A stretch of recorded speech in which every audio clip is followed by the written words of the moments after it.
Good evening, everybody. Welcome along to the final Virtual Sim League stream of F1 22. And we're doing something slightly different, as we discussed a couple of weeks ago. 5 leagues will be competing against each other to see who is the best league, raising money for the Sue Ryder Foundation. Now, I'm not alone tonight. Of course, you got me, Jess Ball, but joining me, we've got a Tier 2 champion, but he's also a pretty good commentator as well. We've got Gav Hall joining me in the box for tonight's proceedings. Gav, how you doing? Yeah, thanks for having me, Jess. Great to be here. And yeah, I think this is the first time ever you and I commentating together. So it's been a few years in the making. Whilst you've gone off and done your One Hub and your PSGLs, I've done Invictus and recently over at Jackakar. And Jackakar, one of the guys tonight that will be competing in this 5-league Battle of the Leagues from VSL, as you say, to send off the game. And we finish off by, as quite a pro player, as you mentioned, raising some money for the Sue Ryder Foundation, a fantastic charity that cares for people with complex conditions throughout hospices and in palliative care with neurological care centres as well. So a really good charity, and if you're watching along at home, make sure you check out their website, and we will be sending out a link through the VSL Twitter page. I'm sure the other leagues will be sharing it as well, so make sure go and donate there. Yes, and they're very keen to start the stream, so we're going to get going with the first race of the evening. 25% race around Silverstone, one-shot qualifying. We'll go through, I think, the teams in just a moment, as the timer is gone for some rare reason, so it gives us a good chance to actually talk about who's going to be competing. I have the list of drivers as well. They each have 2 drivers in each team, and they have a reserve, and there's 3 teams that have 2 teams competing, and there's 1 team that has 2 teams that has 1 team competing. So we have TGP Series competing as well, with Dom the Captain, Confessor and Cam are the 2 drivers. Rising Phoenix League that's taking part with Keto and Enduro, and Tony and Valves are competing for their teams. We've got, as Gav rightly mentioned, Jackakar, we've got Kajman and Iceman. One Hub Racing, we've got Waitsy, J-Luke, J-Cole and Cam, and we're about to get started, so I'll go through the other teams in just a minute. And who we're riding on board with, we'll go with Confessor, and I'll let you take on board with this one. Yeah, on board with Shane, of course, a very, very distinguished driver, is very big in the community as well, and well, equally been very competitive, especially in the last this game cycle or so. Very, very nice to see him back up there after taking a little bit of time off here and there, but currently sitting and tracking in 6th position. It's currently Keto with Jake, who's just moved up to the P1. Expect to see these positions change, but of course Jake O'Sullivan, the man that is looking as though he might be heading towards a 2nd championship in the Jackakar Cup Series, with Yarham in P2 currently, the VSL Tier 1 driver that finished with, I think, a win this season, but he's now just been knocked down with, well, you got New Zealand Cam there, and Cam put himself up into P2. It's Kieran that's had a shocker, as we've had Shane just getting himself DSQ'd from this one, Kieran equally, so a lot of big hitters towards the back of the field, but it does mean we've got the likes of Johan, Cam, Catchman, otherwise known as J. Cole in 4th as well. We're expecting to see a lot from J. Cole tonight as he's making his way into Stowe Corner, and just a few corners left to go. You've got the Vale and 2 club corners at 2 right-handers. Just here we go, flick it into the left, turn it into the right. Of course, you saw a fantastic move from Lewis Hamilton here a few races ago in the real thing. But what can we see from pole? It's going to be Yarham with a 27.355, takes it by 400 of a second ahead of Jake O'Sullivan, known as Kajman. 3-2-1. J. Cole and Cam are your 2nd row. Yes, so Yarham being a part of the VSL team tonight, which has Twisted in his team as well. Of course, Twisted being the Tier 1 champion from this season just gone as well, and Yarham obviously doing well in that championship as well, being obviously them the esports teammates as well, so that it's interesting that they're pairing up as well. And we got Newgarden and Yuri on another team as well, with Pete reserving in that one as well, just in case any of them can't make it. So here we go then, your one-shot qualifying results. Yarham from VSL in P1, Kajman and Jakaka P2, J. Cole 1 Hub in P3, Cam in, I think it's TGP, yeah it is TGP, in 4th, Keto Rising Phoenix in P5, Twisted VSL in P6, another 1 Hub in 7th and 8th with J. Luke and Waitsy, Andrew Rising Phoenix 9th, Yuri from VSL in 10th as well as New Garden in 11th. Iceman didn't get a good lap there, so he must have spun or something like that, but he is 12th for Jakaka. Casper's 13th for Rising Phoenix, as well as Georgian. I didn't see who else was on the grid as well, so I think... Don't worry, it was Kieran, so it's a forgettable name. Yeah, he was a champion after all. I can't remember what leagues he was champion. I'm joking, we all know, but yeah. We didn't have time to actually go through interesting facts about the track because, they're starting to go again, you see. Oh, we are powering through this one. Yes, first held in Formula 1, 1950, has had many layouts throughout the time, and it used to be Cops Corner being the first corner, but now it's obviously Abbey going into Farm and Arena as well, of course. Normal VSL points as well from first down to 12th, so plenty of chance for people to score points there as well. And then I believe the championship order for one of the races will decide the grid, I believe, for race 2, I believe. So we're about to get underway. No formation lap. 5 lights are on. And we are racing here at VSL tonight. Good start from Yarham. A good start from Twist, actually. Sawman and Cam has not had a good start at all. They make their way towards turn 1, past Abbey, heading towards turn 2 now as well. Some complex bits of corners here coming up as well. We got VSL P1 and P3. Let's see what's going on in the back. A few people going wide as well. There's a few people out of position trying to make ground of the start. Looks like Keto's up to 4th. Jacob going down the inside to Wellington straight, but Keto trying to hold back there, heading into Brooklands and Luffield. Jacob, can he try and go down the right-hand side? He goes into Woodcote. They're leaving a lot of space, actually. Plenty of room so far. They're giving it their all in this battle leagues tonight, and Jacob keeps that 4th position, but so far it is VSL on top. Yeah, it is. It's been a fantastic start from Twisted, the VSL Tier 1 champion this season. Straight up into P3, we've got a car around, and that's, I believe, Andrew that's gone around down to P17, but manages to get it going. He's just about held off to being about a second or so off the back of the pack, just going to drop to about 1.5 seconds back. Kieran's making up some positions. Waitsy's had an issue. He's dropped down to P15 as well, but it's been a good start from the likes of Twisted. New Garden up 3 positions. Good start from him. Iceman equally making up a few, and Shane, the Confessor, P12 for him, moving up with the likes of Lone Georgie, Andrew and Kieran and Waitsy were side by side fighting away for position as well. So we've got lap 1 of 13 is about to be completed. It's Yarham that comes across the line and takes us on to lap 2.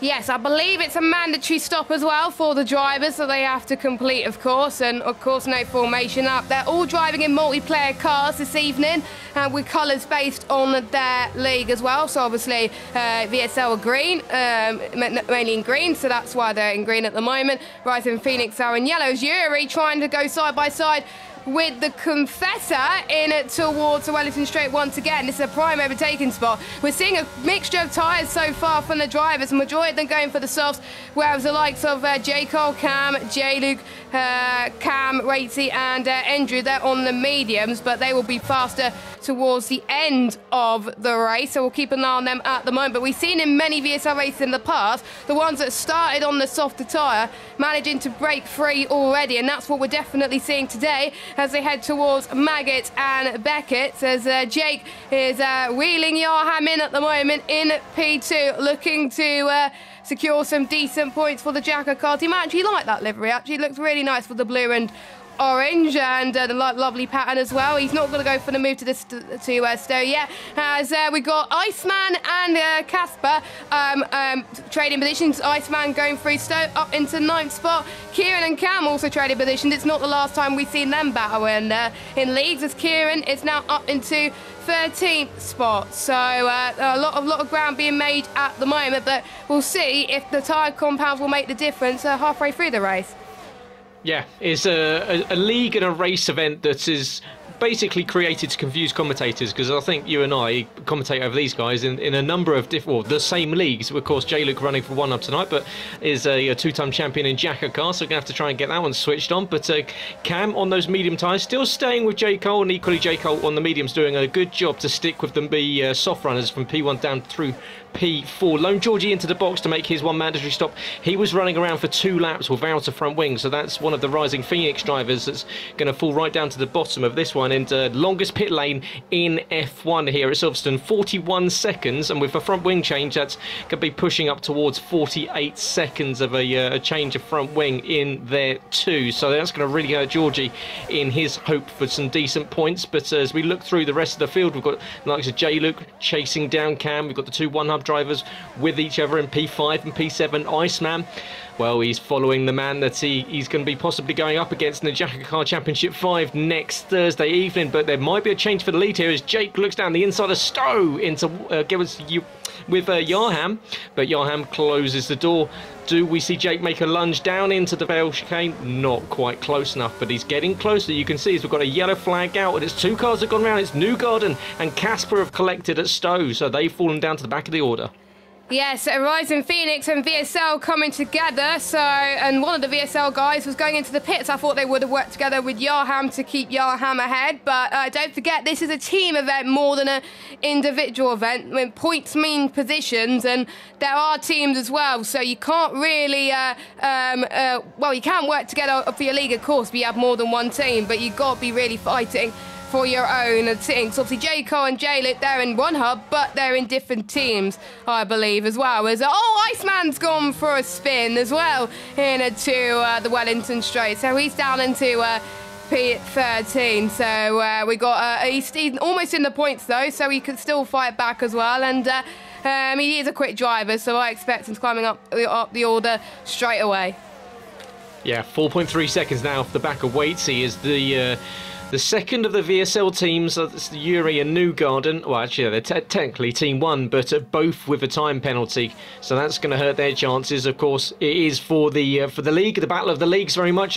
Man takes a line through Cop's corner that isn't optimal, and he takes all of the runoff area. But back up at the front, that fight between Jake and Yarham still going on. Jake just kind of shaping up Yarham. Yarham feigns to go in and actually does dive in. Jake's going to try and make the move on him and gets the penalty for it. He tried to be so clever, and it didn't quite pay off for Mitch Kajman himself. But that does allow Swordman up into the lead of the race. J. Cole and now Cam, P3. J-Luke stays with him, and the Confessor up into P5 as well. I think I just saw someone had a moment, or was it they were probably going into the pits? I think it was a Cam that might have had a moment who was 11th and now moves up to 9th as well. So pretty much all the soft runners have come in, except the likes of Keto, Confessor and Kieran. Newgarden is also staying out as well, but he also has that time penalty to his name as well. So we will start to see if the undercut or the overcut will work. Don't forget, tyre warm-up is a thing on this game and future F1 games as well. Yarham's still your net race leader with Jake in second, Twisted in third.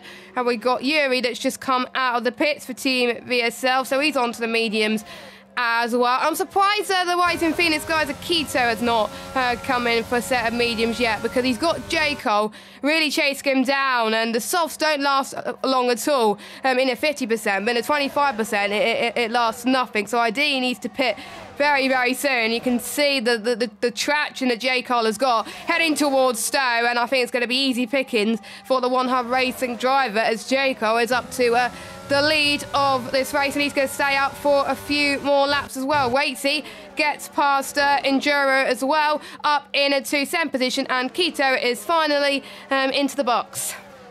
Yeah, obviously the tyre wear upscaled for the 25% compared to the 50%, so those tyres perhaps maybe a little bit more wear on it compared to what these guys are used to running with their 50% races we tend to see in league racing. It is quite a long circuit. It's 5.89 kilometers long, 18 corners, 40 gear changes. Iceman picks up 3 seconds for his troubles.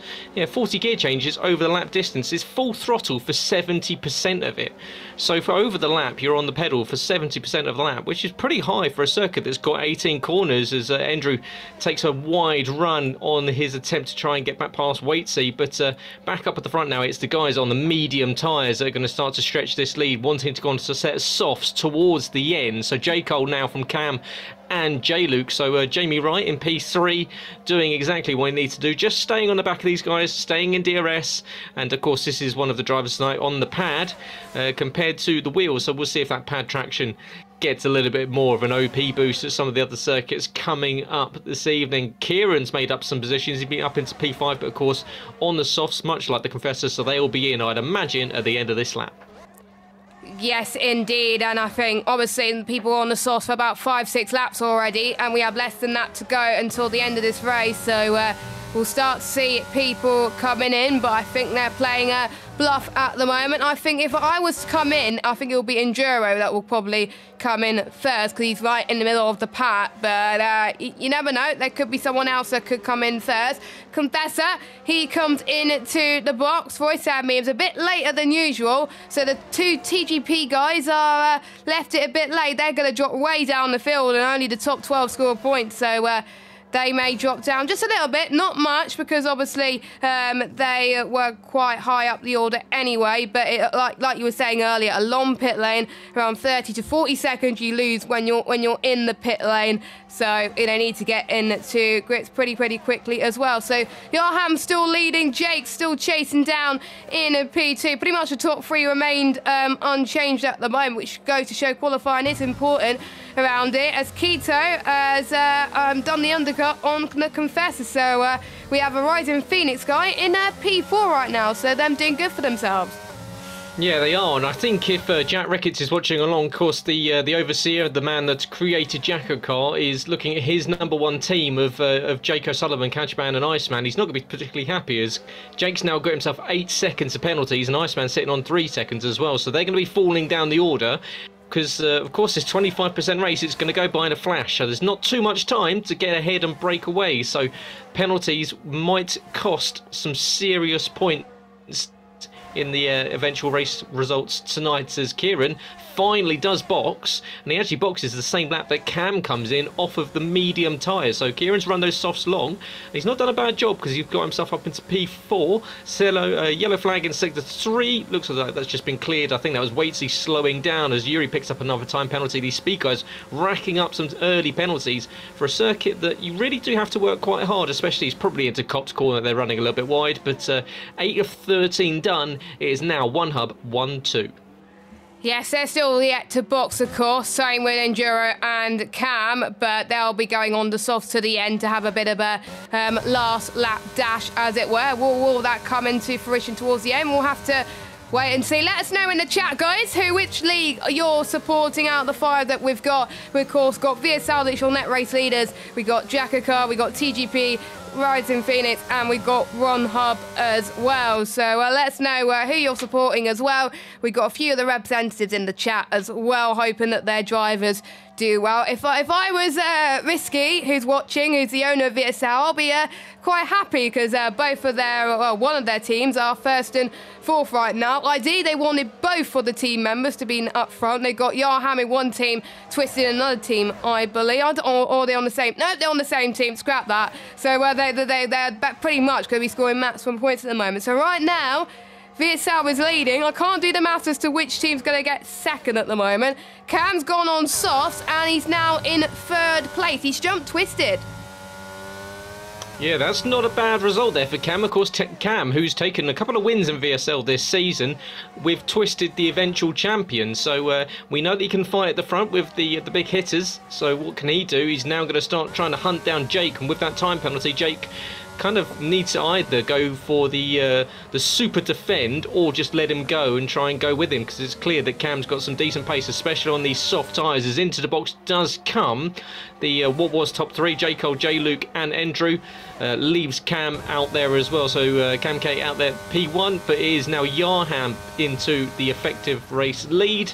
Catchman into P2, and Cam now into P3. J. Cole now out in P5, but of course on the brand new, fresh, soft rubber, which is around 6/10 faster compared to the medium, so expect the soft runners to be very quick, but J. Cole has got Cam in front of him as well, so he's got to fight him for position first, so I think Cam's going to have the advantage at the moment as he's trying to get past Jake in towards Woodcote. A very, very moving if he's going to do it, actually. Down the old pit straight, which I do prefer, by the way. Yellow flag. I think that's one of the... I think it was Georgie that's gone off a little bit. As Cam Iceman down the inside into Cops, and he's up to third. Yeah, Iceman's off. Okay. Yeah, so Iceman off and Kieran off as well. Kieran off as he goes on the exit of Luffield, and I think he was collected, perhaps even by Yuri. The pair of them have been looks as though they were trading position, and Kieran's going to get back on him. So the two speed drivers, but racing for two different leagues tonight. No love lost, and be interesting. So I don't think they're even in the same party. So this is very much Kieran versus Yuri. So we'll see if Kieran shapes up Yuri into the next corner. We went on board with him, and he was just recovering from Woodcote. So what can he do? Yuri's going to defend to the inside, Kieran's going to sweep to the outside, and he's going to get the position done. So surely you'll get the run around the outside. Yuri's going to try and stick his nose in, but Kieran's going to use a little bit of the extended circuit, and he gets the position now up into P2. Yuri sends it back on him. Lovely little send there from Yuri, but will he be able to hold it into the final corner at Club 2? This is bold, and well, Yuri just about holds the outside line, so Kieran is going to have to think, where else is this going to happen? But another driver that's going on the offence is Cam, as he goes to the outside of Yarham, so this is for a move for the lead. So Cam now around the outside, and that's going to turn to the inside as he goes into Luffield, and they're going to go side by side, but with the soft tyres, you've surely got to think, and it does, as Cam gets the position, and now up into P2 on track, but with Cam K due to make a pit stop, it should be the effective race lead. Yeah. Cam K is the only one yet to make a start. Everyone else has done at least one, and we've got 6 or 7 drivers that have time penalties, and we've got quite a lot that have none. So the ones that have no time penalties, they're going to have, I think, an advantage going into this one as well, as we've got, I think, J. Cole and Jay going for the move for, I think, the podium spots here today for the British Grand Prix. Side by side into Stoke Corner, and Jake holds his line once again, but J. Cole could try and go around the outside as well, but people have got to try and avoid extending through into Vale, as J. Cole had a little bit of a moment there at the moment, heading towards Club, but he's back on the track, and he's got to try and fight Jake once again. The dirty air's not helping him at all, so he's got to pass him ASAP as well, and yeah, there's a nice fight between those two, but it's just annoying for him because he's on soft. He should be able to get past him, but we know that Jake is a quick driver. Obviously, J. Cole's a really experienced driver in other leagues as well. He's a top driver in other leagues, whereas obviously Cajman has multiple champions in Jacko cars. So they're both top-tier drivers in their own right. J. Cole could go for a lunge into Brooklyn and Luffield as well. He's not giving up as J. Cole, as he tries to go around the outside as well. I love people going side-by-side there as well. We've got, I think, Twisted and Confessor going side-by-side in the... No, it's Yarham and Cam going side-by-side this time. Yarham on the older mediums. I think the softs are starting to wear out for Cam, as Yarham is now your race leader with a couple of laps to go. Yeah, nice little move for Johan to get him back. So trading positions over the lap, and what this is doing is bringing J. Cole right into the fight, because the battle between the front two, of course, Cam K due to make another stop, means that J. Cole can now just sit behind as Cam's going to go around the outside, and he's going to get the move done before they get to Stoke, but down the inside, trying to hold the line is Yarham. But surely there's not enough there as Casper picks up a 3-second time penalty as J. Cole right into the gearbox of Yarham in front of him, but close enough just to follow him through the club chicane, or through the Vale chicane into Club Corner, as the top 4 flash across the line to go on to the penultimate lap of this one. It is now Cam, with the pit stop being made by Cam K. It is now Cam from Yarham, J. Cole, Jaco Sullivan on that penalty, with the Confessor, Keto, Twisted, and now Andrew, your top 8. 4 different leagues fighting for the win on track in this race. It doesn't get much better than this, as J. Cole managed to get past Yarham up into second place. So he's managing his soft rubber quite nicely indeed as well. And we will start to see, I think, Yarham starting to struggle on those mediums a bit more as well. But don't forget, of course, we've got Jake on the penalty, so Yarham will keep third as long as he keeps it on the road as well. As it stands, I believe the Confessor will maintain, I believe, 4th place as well. So Confessor has a little bit of a squirm on my end past Woodcote into Cop's corner, but it is J. Cole versus Cam, and with Cam's penalty, it is effectively, I'm just trying to do the maths, it's a one hub VSL TGP 1, 2, 3 at the moment, so 3 different leagues in the top 3. Then we got Rising Phoenix in, I believe, P4. Is it Jackar P4? I don't know. But at this stage, we could have 5 different leagues in the top 5. Yeah, we'll find out. The matter himself, Mabad, will be hopefully coming in to give us the scores at the end of the race, because this is all going to change. That is how you lose a race, unfortunately for Cam, picking up a penalty with just over a lap left to go. That means that J. Cole just has to cruise behind him, with Yarham now outside of DRS. This is really J. Cole's to lose. Catchman, of course, sitting on 8 seconds of time penalties. He's going to fall back not only behind the Confessor, but also behind several others. He's going to, well, maybe even be in the realms of dropping down to 7th or 8th position. So, well, J. Cole, is he going to look to do this on the last lap? They've all used their complement of battery. The 100% is gone. They're all effectively fighting the tyres and the grip, because there's no extra energy to be used, and it's just a little bit of battery. And there's a penalty for Yarham as well. And, well, that is effectively, J. Cole can, he could even do this backwards at the moment he's going to get to the flag. Although, saying that, the Confessor isn't far off the back of these guys. He's only 0.6 of a second behind Jake now, so Catchman in P4 has now got Confessor within DRS, so Jake quite lucky that he's got a little bit of DRS, but of course he will be falling quite far back with that time penalty that he's got for speeding in the pit lane and for track limits. So these guys clearly going all out on this 25% race to try and get to the front. Maybe a little bit too hard, but J. Cole, does he want to get it done on track before he gets to the flag? You can see a little bit of a jink to the inside for Cam. He's not going to let J. Cole get this one, surely, but he's got one more opportunity to get it done on circuit. Up to the final few corners, this one into the Vale chicane, into Club at the double right-hander, and it's going to be Cam across the line. But that time penalty just a lap ago is going to cost him the race win, but it will be J. Cole, your winner. Cam in P2. Yarham is going to get dropped down behind the Confessors. So that's a fantastic result there for the TGP guys in P2 and P3. Keto up to P4. Yarham and Twisted make it VSL Team 2, 5th and 6th. Jake O'Sullivan drops all the way down to P8 in a disaster of a result for Jacko Car. P8 and Iceman all the way down in P14.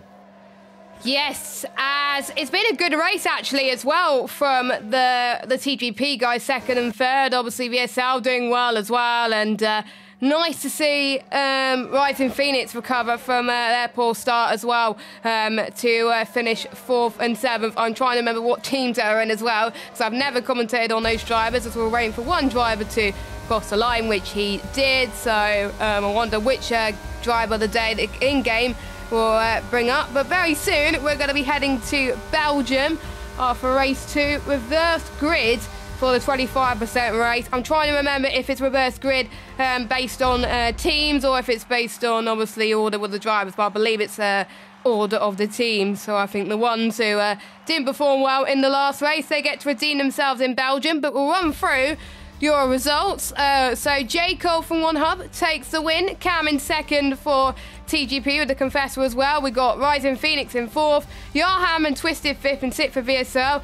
They're going to be scoring well in the team's championship as well, chasing down TGP at the moment. Andrew in 7th. Then we got Jake for Jackar, Waits in Jadic for One Hub, Kieran for TGP, Cam for One Hub, Iceman for Jackar, Casper for Rising Phoenix. And then we got the 2 VSL boys of Yuri and Newgarden 15 and 16, and Geordie from Rising Phoenix in P17. So that is your order. Well, that was the order for the race. The top 12, they're going to score some points. So all 5 leads are scoring points in this tonight's proceedings. Not sure if all teams are going to score points at the moment, but again, chance to redeem themselves for the Belgian Grand Prix coming up very, very soon. Whilst Matter is working out the results from the first race. Yes. So, yeah, great result there from J. Cole. Fastest lap for Cam, 129.416, so just shades ahead of the Confesso by, what, 0.06 of a second. But, well, most of these leagues, I imagine, have racked up for the end of the game. Just a few short weeks until the F1 23 game comes out, and no doubt disappoints us all. But you can see there's still a few more races left to go, and one of them is, and we'll try and plug all these different leagues. Of course, we'll give out the Twitter handles as we go on, so you can go and be part of their community and go and race there for F1 23. But one of the races that is still here and still coming up is the Jack-O-Car Cup Series, or Cup Series Championship 5. So the final race of the season, which will be next Thursday at Silverstone. And what's interesting from that last race is that both Jake O'Sullivan, who will be in the Championship 5, picked up 8 seconds penalties, and Iceman finished down in P14 with 2 spins. So, well, that shows you that potentially you might see a completely new winner in that Championship 5. So make sure you do tune in for that next Thursday on the Jack-O-Car account. You can go over to @Jack-O-Car for that and speak to Mr. Ricketts himself. I'm sure he'll be able to give you out any details you need about that. Sign-ups are open as well for next season. They are indeed for Cup and for Kia. We do have some spaces, so Jacko's got it out on his Twitter. Make sure if you want to get involved in what is an unconventional F1 esports league, then make sure you go out and check out @Jacko-Car on Twitter for the Cup Series. That's the faster tier, and @Jacko-Car 2. That's number 2 for the Kia Series, which is the second tier, which yourself participates in. Yes, and Championship 5 next week around Australia as well. So that should be fun. I'm trying to think, are there any more leagues that are racing for the last few years? I don't think so. We've got One Hub is doing their send-off race in a couple of weeks' time as well, but their season is pretty much over as well. Sign-ups, well, we haven't sorted out a date for sign-ups for next season yet, so more information about that soon. But you can chat at One Hub Racing on Twitter for that one. Keep an eye on the Virtual Sim League's Twitter @VSL_F1 for more information about this event, plus sign-ups for Season 11, believe it or not, which you yourself take part in as well. And we've got Rising Phoenix. I'm trying to remember what their Twitter handle is, @RP Racing League. RP Racing League. There we go. Yeah, RP Racing League. Yeah, RP Racing League, and of course TGP. I think I'm just doing TGP 1 at the moment. They're doing their Dirt League at the moment, which is been quite successful at TGP Series, and you've got Dom Smith, who is captaining that tonight as well. So those are the 5 leagues. With this a little lull at the moment, it gave us a chance to talk about every single league at the moment as well. So if there's still leagues racing, make sure you do check them out and give them a follow, because there's still a few more races until F1 22 ends. So Belgian Grand Prix is next, and a track that has not been updated on F1 22 to match the real life, but there we go. Another track where they could provide some action. I think all leagues have put that on their calendars for the last few seasons as well, so I think it should be a decent one with a few out-of-place positions from obviously the last race. We could see obviously the likes of the TGP boys having to go all the way from the back, because it is reverse grid, and I'm almost guaranteed TGP will be starting at the back. Yes, so we'll be, as you say, reverse grid from the results from Silverstone. So we'll see the likes of the Confessor, we'll see the likes of Yaham, of course, we'll see the likes of your race winner in that last one, making their way through the field. Well, it's going to make it a slightly explosive 25% race coming up very, very shortly. So if you are watching, make sure you give the video a like and do share it on your socials if you are watching along. Of course, we want to get as many people watching and engaging as possible. And of course, subscribe if you're new to the channel. This is VSL's F1 channel, and we will be bringing you Tier 1 and Tier 2 from next season onwards. So that will be coming up. I think all the details for that will be coming out in the next few weeks when the game's been announced and everyone can work out as you say. We're not sure with we're not, well, you have to wait for the day 1 patch, everyone getting really excited for it. You make sure it's all working first, as we've seen the beta's been out and everyone's got slightly overexcited. And it's time to have that little bit of a lull, maybe a little bit of a break away from spending all your days inside. And this is the part of the year where the sun sits long into the evening, and you want to spend a little bit more time out in the sunshine or out in the outdoors rather than sitting in front of a wheel or a pad and your TV. 6 or 7 o'clock in the evening. But make sure you do enjoy the summer before you come back for F1 23. But before you do that, of course, make sure you do donate to the Sue Ryder Foundation, who are the charity we are supporting here tonight. A fantastic charity offering and providing fantastic palliative care for those with neurological disorders and diseases throughout the UK, with nurses in care homes and offering home visits as well. They're a fantastic charity, and of course ones that we have several people that have unfortunately gone through the process of having to have support systems like this, and charities like this provide them with the help, but the people that work there, of course, are invaluable to those people. So do support Sue Ryder's Palliative Neurological and Bereavement Support Charity. They are a wonderful, wonderful group of people. But as we get ready for the next one, Jess, we head over to Spa. Another one of the iconic circuits in F1's history, of course, nestled in the Ardennes forest, part of what was originally a huge circuit that used to drive across the well, effectively up and down through the hills. That was originally part of one of the greatest battles in World War II, as the up through Stavelot was well, used quite famously by some tanks as they made their way through the Battle of the Bulge in World War II. But it's a circuit that often is quite emotive for a lot of these drivers. They tend to use it as one of their favourites. We tend to see the favourites come out: the Suzukas, the Spas, the Silverstones, the Monzas. Where does Spa lay for you as iconic circuits in F1? I think at the top really, to be honest. It's fun to commentate on, it's fun to race on. You can always guarantee there's going to be battles, except for 2021 where we didn't even get a race at all. But yeah, you always got to remember what happened in many races as well. Obviously, Charles Leclerc getting his first ever win. I think it was 2019, if I remember, and 98 as well. We saw quite a few crashes there. Quite a few other moments as well in history where I remember watching, and I think, oh, that's a good race as well. And the famous Eau Rouge and Radion as well could catch people out. Let's hope it doesn't catch people tonight. Oh, we're about to get underway for the Grand Prix. I don't know what the order is, so that's going to be interesting. I thought I would have got the standings right now, but turns out we don't. But at least the order's now sorted now. We can get some racing underway. Another track which was first hosted back in 1950 along with Silverstone. Yes, of course, Silverstone, the first ever World Championship race, which was, and as well, I think it was some of the stats I was talking about last night, attended by the Queen. One of the only races ever, or the only race ever that had a royalty in it, Prince Bira of Thailand at Silverstone. But yep, Spa, one of the races in that inaugural season in Formula One, and one circuit that is often up there as a crowd favourite. We're going to have a race distance with these guys running around a 7-kilometre circuit. It's just shy of a 7.004 kilometres. That's 4.352 miles. Distance from P1 down to turn 1, 271 metres. It's full throttle, same as Silverstone, 70% of the race.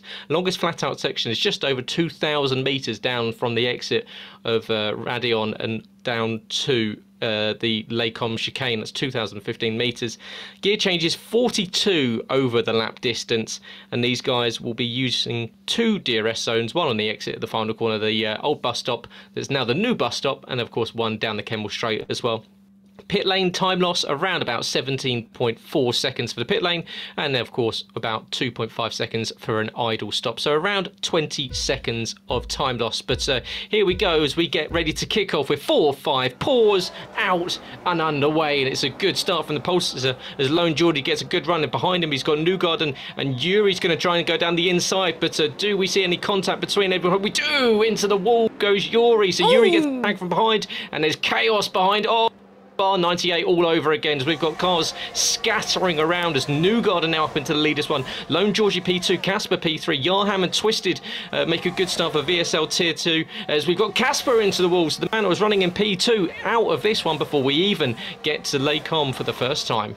I believe we got VSC. Yeah, it is VSC right now. So, yeah, we have our first retirement of the evening as well, which is a bit of a shame. And don't forget, if you don't finish, you're not going to score any points. But yeah, I have to say, VSL shining once again with Yarham and Twitter because they were starting near the back as well. So they avoided all the carnage. Who else has gained the positions? I will have a look in just a moment. No overtaking, don't forget, yeah. Iceman again dropped down 8 spots. So even though he had the chance of starting quite high up due to him doing not too good in the first race, well, he's not doing very well here. It's J-Luke and Jay going side by side into Puron as well. We're potentially going to see them fight in the Championship 5 next week in Jakarta. Well, they're fighting here as well, as we can see that they're leaving no prisoners out here on the circuit, as we've got Keto also in the fight as well. They're all in their little train, whilst Newgarden is holding the field strong with Georgie in second place. But Blanchemont is going to be the overtaking spot for some of these drivers. It's a long straight, speeds up to 200, well, pretty much 210 miles per hour. So we can see who's going to have the better straight line speed. It looks like it's going to be Jake at the moment, but I think it's pretty much equal at the moment. They'll all be running low wings here tonight at Belgium. If you're not running low wings, I think you're definitely going to struggle to keep up. But so far, everyone is pretty much in the top 7 has made progress. Georgie doing a great job in second place, starting a high down due to his poor performance in the last race, but he's definitely showing why he's good around Belgium. He's on the medium tyres as well. And it's another 25% race. Oh, someone's off! Someone is off! That is Yarham that's had a spin. Yeah, that is Yarham that had to check up. I think the 2 cars in front, Newgarden and Georgie, got out of the throttle, so we're under our second VSC now. I think that's for a little bit of debris from Yarham's car, but yeah. Just going up Eau Rouge and into Radion, he had to check up, and I think maybe caught or got into the back as Iceman gets 5 seconds ignoring yellow flags. That's a shame for Ben Shaw. That was probably even on Yarham, which is obviously that game issue that we often see. But, well, only a VSC. We're yet to see a safety car so far. It's been a bit of a shocker for the One Hub guys down in P14, 15 and 16. J-Luke, their only hope at the moment after P5. A huge credit at the moment goes out to Speed Newgarden, to Matt Roseman, the man that celebrated his birthday last week. And he is currently leading this one on lap 2 of 11. He is a Jakarta Kia Series driver, so the second tier of Jakarta. Not one of the regular runners in the top crew. No! And Commentator's curse. Oh, yeah, I don't believe in the commentator's curse. I'm going to blame that fully on Matt Roseman. Newgarden picks up a drive-through penalty. Jake gets 3 seconds. He's really not doing a great job tonight, but here comes Twisted, the man that is, oh, you can see he's just got so much more pace, and Newgarden, in fact, might even just get out of the way, and he does. So he lets Twisted, the man at 1 VSL Tier 1, go through, and into the box comes Newgarden to serve that drive-through penalty that he's just unfortunately got on that restart from the VSC. Yeah, that is a shame for Newgarden. I think he probably lost a bit of concentration, and he's coming from the highs of last night, beating the Chase champion and him securing his spot in the Championship 5, I believe the second season in a row as well. Could he go all for it and be Kia Series champion next week? You'll find out on Tuesday around Australia. J-Luke has passed Georgie up into 3rd place, so One Hub's only hope, doing well to secure their spot on the podium. And once again, we've got J-Luke versus Jay. I think we're going to see all of this for the next couple of weeks, as Georgie's pace is really starting to show, unfortunately, but he's let Keto through, which is understandable, as Jake gets another 3-second time penalty. Where did he get that? Was it was probably, yeah, it was after Brussels there. So that's a shame, as Jaco and Yuri are fighting for position as well, up to 10th place for Jaco. We're in the points right now as well. Confessor is struggling a little bit to make positions. Obviously, Twisted was up there high up in the first race and started low in the second race, but Confessor not showing what he's made of here today, unfortunately. Maybe he doesn't like the track, I don't know. Whereas his teammate is faring a little better and trying to get past Georgie. Oh, this is a place where we saw George Russell and Giovinazzi go off. Heading towards Paul Fry. Oh, they made contact. Yeah, that's not good from both of them, and that's costed Cam's chance of scoring some decent points in that race. This is good news for the likes of VSL and RP as well, that are looking to capitalise on that. Yeah, unfortunately, I was watching that entire thing from the point of view of Cam, and that was inevitable. I think the word is, as it went sent down the inside. Unfortunately, just nowhere else left to go. Big shout out here to Jake with that time penalty. Jay looked behind, and what's interesting is Waitsy retires from the session. Where has that happened? He's gone into the wall. I'll go on board with you, must Garden. have a safety car. Yeah, we've got a safety car. But he's gone into the wall in the final corner. Has he lost it coming out of the final corner of the? What an odd place to. It looks as though he's almost run into the back of someone because he's not even in the wall. I think he's gone into the back of someone and lost the tyre. So into the box comes Yarham. So safety car out. So our first safety car of the evening, and it allows Yarham to catch back up. Of course, after having that contact earlier on, it's equally gonna bring Newgarden back into the pack after serving that drive-through penalty, so he can make his stop now. So it's not like Jack of Car rules. You can make your pit stop under the safety car. So these guys can all stop this time around. They, as you see, Newgarden and Yarham clearing the Aston Martin safety car that's parked just at the bottom of Eau Rouge. But yeah, just go back up at the top. We've got Twisted leading. We've got Jake O'Sullivan and Jamie Wright, Catchman and J Luke in P2 and P3. What is interesting is these two guys are good friends off circuit. They are both in the same esports team, both in ART, but representing two different leagues. So there's, where does your allegiance lie? Does it lie with the guys that you race with pretty much every week in the same esports team, or is it with the league that you're currently representing? It's going to be an interesting call for Jamie Wright, of course. Jamie, who's pretty tasty here at Spa, but Jake O'Sullivan, well, at least over the last few seasons, every time he's been here at Spa, he's been absolutely electric fast, but clearly too fast tonight with two very, very early 3-second time penalties, so 6 seconds already. So that's already 14 seconds of time penalties over 2 races for Jake O'Sullivan, which I think is probably more than he's picked up all season in Jack of Car Cup Series.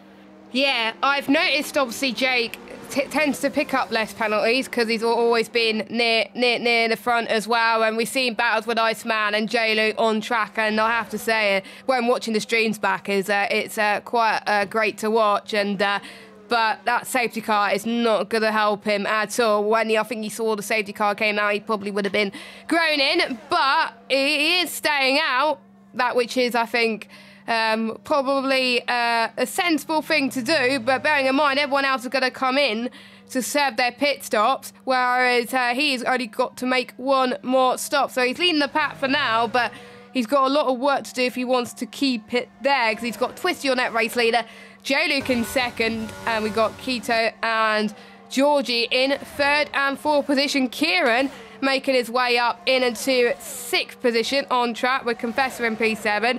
So that safety car definitely must have helped the Confessor, because he was the only one, I believe, that started on the mediums. Yeah, I think, well, that's the delight of the multiplayer car, unfortunately, is that we just had 14 of the 15 cars that stayed in the race into the pit lane. Only Jake stayed out. And obviously, even though we have the same guys running in the same teams, you have no idea who your teammate is in this one, especially because there was no qualifying to have a quick glance over and see if you recognise the front wing or so. So there was a lot of stacking, and you've seen that, well, Iceman's been caught out, Cam K's been caught out, Yuri's been caught out. There's plenty of people that unfortunately had to sit there and wait that extra 2, 3, 4 seconds. That's ultimately cost them quite a handy amount of positions and points eventually. But at 5 of 11, so we're almost halfway through this one, Jake stayed out, so he's got 6 seconds of time penalties, but he's going to be your effective race leader. Twisted in P2, J-Luke P3, Keto P4, then we've got Georgie, Kieran, Confessor, Yuri, J-Cole, Cam K in P10. So that rounds up your top 10 positions. Cam, Andrew, Iceman, Newgarden, Yarham, and of course we've lost Waitsy, a very strange incident in the final corner, and Casper put it in the wall on lap 1 as he went up Eau Rouge for the first time. No formation lap, so what it does mean is tyres not particularly warm on these starts, so that may be an issue. But just having a quick look, as I was having a look at position change, but if you look at the tyre choices here, we've got tyres that gone, well, we've got softs 2 through 6, and then we've got mediums for the Confessor. Yuri, Cam K and Iceman have elected to run the hard tyres to the end. I've tried hards around here before, and it's not a nice tyre to be on. I thought I would have gone on the mediums, but I'm guessing you have to use a different tyre compound, and they think the softs wouldn't have been able to make it to the end. Questionable strategy, but I think they want the more durable tyre going to the end of it. We'll see what they can do. Jake comes in. So he's going to drop, I think, all the way down to the back of the grid, unfortunately. But he's going to be on the fresher rubber, on the soft tyres. So that is Twisted from VSL that's leading the way. J-Luke in second for Team One Hub. RP third and fourth. TGP fifth and sixth. We got One Hub that's starting to make their way back into this 1 7th and 8th. And we got Cam, Andrew in 10th. We got Iceman and Jake not that far behind. New Garden in the middle of them. VSL, they were looking so good in the first race, weren't they? But the 3 out of the 4 cars are near the back. Newgarden, Yuri and Yarham. Obviously, Newgarden and Yuri tier 2. And obviously they're in the same esports team. Yarham in tier 1. And Twisted, a tier 1 champion, showing how it's done. He has been so dominant all season long. He won the championship by so many points. It got decided at the penultimate round of the season. Took a while to get his first race win of the season, but he got it. He won on debut as well. The other person who also won on debut as well was Matt Tibos season 1. But Twisted, showing what he's made of. Could he do what you have done in the last 2 seasons and make it back-to-back championships and in a division, in a tier? Well, it looks like he's got the pace to do so, so we won't know until F1 23 comes out. We got multiple champions in this grid as well, so this could be every man for themselves. Everyone has made their stops as well. It's about who's going to make their tyres last until the end of the race. I want to see how these hard runners do, because I don't think it's the right tyre personally, but I'm not the strategist. We're just the commentators. Yeah, I think you can see that is Yuri clearly utilised that. He started on the mediums, he came in, did a lap on the hards, and he's gone back onto the mediums to run to the end. Jake actually did the smart thing there. He stayed out when the safety car came out. I think he knew the same as the other guys that have gone on to, let's say, the hard tyres, is that he thought the softs wouldn't last, so he stayed out. He knew he was going to end up cycling to the back anyway, so he's gone onto a set of soft tyres, so he's been able to look after him. But safety car in this lap, so we will have, 5 laps to run to the end. Twisted, J-Luke, Swordman will be your top 3. The top 5 all on the soft tyres. Kieran, what can he do from P5 as he runs, of course, sporting the TGP livery with the metallic red and the black nose cone. He's got his teammate, the Confessor, behind him as well. So these guys out there with 2 one-hub runners, J. Cole and Cam K. But here we go. Twisted is on the throttle, and he's already got us restarted. So into the final corner at the bus stop. We used to go to the left. We now go to the right, and it's a good getaway from Twisted. J. Luke behind him is, well, he's been left for dust here, because across the line it's 0.8 of a second between Twisted and J. Luke. Keto, Lone Georgie, Kieran, Confessor, J. Cole, Cam K, Cam, and Andrew. Your top 10, no changes for position going into turn 1. This time around, they will keep their hands off a little bit as Jake O'Sullivan drops a couple of positions as well. So Jake down to P15. He's had an issue at the first corner, unfortunately, but Twisted now a 0.9 of a second lead already. Oh, it's Georgie. Georgie into the wall, and that is going to possibly just stay green, because we haven't quite had a long enough for the safety car to reset and get itself back out again. So unfortunately for Georgie, that is the end of his. So 3 cars out of this one, and that is 2 cars from the Rising Phoenix League out, and so that just leaves Andrew and Keto for them. But Twisted now 1.2 seconds. There's a good send there from Yarham, gets the move done on Cam K. Yes, Yarham right in the middle of this fight for the point as well. And don't forget, we've got Cam on the hard tyres, and he's definitely struggling a little bit. And I think I could see Yuri right on the back of Cam. You can say, oh, it's a bit of a squirm through. Oh my, that was close. Cam could fight back here as he heads into campus, but I think he thinks better about it at the moment. Cam's all the way down into last place, so not liking the hards at all. I think Iceman's doing a lot better on those hards as he's now chased down Cam for PA. But let's watch the soft runners once again, because let's see how their tyres start to degrade. Will they last until the end, or will it degrade quicker? Don't forget, progression on the 25% race, it's a lot more compared to obviously 50%, so it will last less time. Bus stop once again as they start lap 8 of 11. The top 5, no penalties. The only one that has a penalty so far is Jay, heading to La Source. No one is being very brave going into La Source at the moment, just keeping their cool. They've seen 3 drivers out of the race. They don't want to be the one that ruins it for their lead. Cam comes in to the box. I believe he's going to go on to a set of the soft tyres. Yep.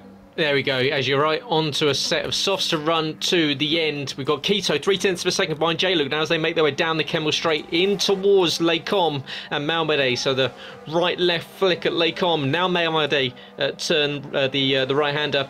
Use a little bit of the inside curb and a little bit of the outside curb, but try not cut it. We've got a yellow flag out there. I think that's Cam that's had an issue. He's dropped down behind Yuri as they make their way down through Rivage into No Name. It's been given a name, but we'll still call it No Name as we make the run down towards Pouon, that all too long left-hander. A lot of load going through the front left tyres, and equally a lot of lateral load through the front right tyres as well as they make the exit down towards Lefane at College Corner. And it's all about keeping it tight in towards Stavelo as we've got the double right-hander here. And this is where you rejoin the old circuit. The old circuit is now pretty much on your left-hand side as where the houses are. That's where the old circuit used to be. It's cobbled streets. It used to be a cobbled circuit as they came up through the exit of Stavelo, the town of Stavelo that's just off the side of the circuit, and up towards the Blanchimont, the kink of the left-hander that we've seen some fantastic overtaking in the past, and up to the bus stop chicane to finish off the lap to start lap 9. And well, a little bit of time left to go. Kieran is making a little bit of a move here on Keto. He's closed up to 7/10 of a second. Equally, J-Luke holding off Keto, but well, twisted 2.3 seconds since that restart. He's had a rocket strapped to the back of that car and he's disappeared off into the distance. 2.3 seconds. He is a VSL champion for a reason. He's raced many drivers from VSL, of course. They're in racing in different leagues tonight. We got obviously VSL versus One Hub at the moment, but it looks like it's going to be Rising Phoenix that's going to get potential for another podium. Down the inside, into Lecom, up to second. Great move from him. Yarham does the same before he gets to Lecom, actually, and he sets the fastest first sector out of anyone already out of the ones around him. So he's doing a good job to climb his way up the field thus far as well. And Newgard is about 3 seconds down the road to Cam. So if he wants to get the final point for VSL, well, he's got to get some ground up. So we see, I think, Cashman and Iceman, well, I think it looked like they were helping each other out there, because obviously Jake with the penalty as well. They are fighting the 9th and 10th for the moment. What would you do if you have drivers in the same lead fighting against each other? If I were you, maybe let the faster driver through potentially, just not squabble, because if you keep squabbling like that, that's going to allow other leagues to just pull away. But these two are smart. They have been championship contenders for a while in Jakarta. They're good friends as well, and we know that they won't fight over something silly. They are going to fight though in Jakarta, but not here. And if you want to see more of it, well, you can check it out tomorrow. As we're about to start lap 10 of 11. 1.5 seconds. Has Twisted made a mistake because Keto has set the fastest lap of anyone. He's absolutely catching. We could see a fight for the win here. Yeah, 0.8 of a second he lost in that last lap, so perhaps just got on the power a little bit earlier, lost the back end, but as you say, 2 laps left to go. It's Twisted from Keto, from J-Luke, who's got Kieran now behind him, so Kieran on the back of J-Luke, as we've seen J. Cole in P6, Yarham equally, so these guys are all still fighting, all within DRS, but we've got a bit of a DRS train forming, as you were talking about, Cashman and Iceman haven't traded positions, and well, you said they won't fight each other. I think you'll find they probably will do. We've got the Championship 5 coming up in a week's time. These two are already confirmed for it, and I'm sure they will want to get in each other's head. They know it's a team event here, but they're basically fighting away for position. Jake will want to make sure that he's the #1 driver. Iceman equally will want to get past him, because on the hard tyres, it's going to be hard to do so with Jake on those soft tyres. So they're going to be fighting against the current at the moment, but Jake picking up penalties left, right and centre. I was with these two over the weekend. We filmed the pre-show build-up on Saturday up in Yorkshire, so make sure you tune in for that. It's going to be absolutely epic, so it is well worth it. Even if you don't watch the race, watch the pre-race build-up that will be coming up. Usually it's around 5 PM, but J. Cole now on the back of the Confessor with the soft tyres compared to the medium, so he's right in the tracks, but equally the Confessor making the move on Kieran. Kieran, for some reason, goes cutting the grass and gets out the way, and he's going to lose not only one, but he's probably going to lose two, because J. Cole's going to try and go around the outside. Kieran's going to stick his nose in and do what he does best. J. Cole's going to filter him out the way and gets tagged and half spun for it as Kieran defends, well, some say defends like a lion. I'd imagine it's more like a well, just a little alley cat that's got his claws out, isn't it? But he holds on to P5.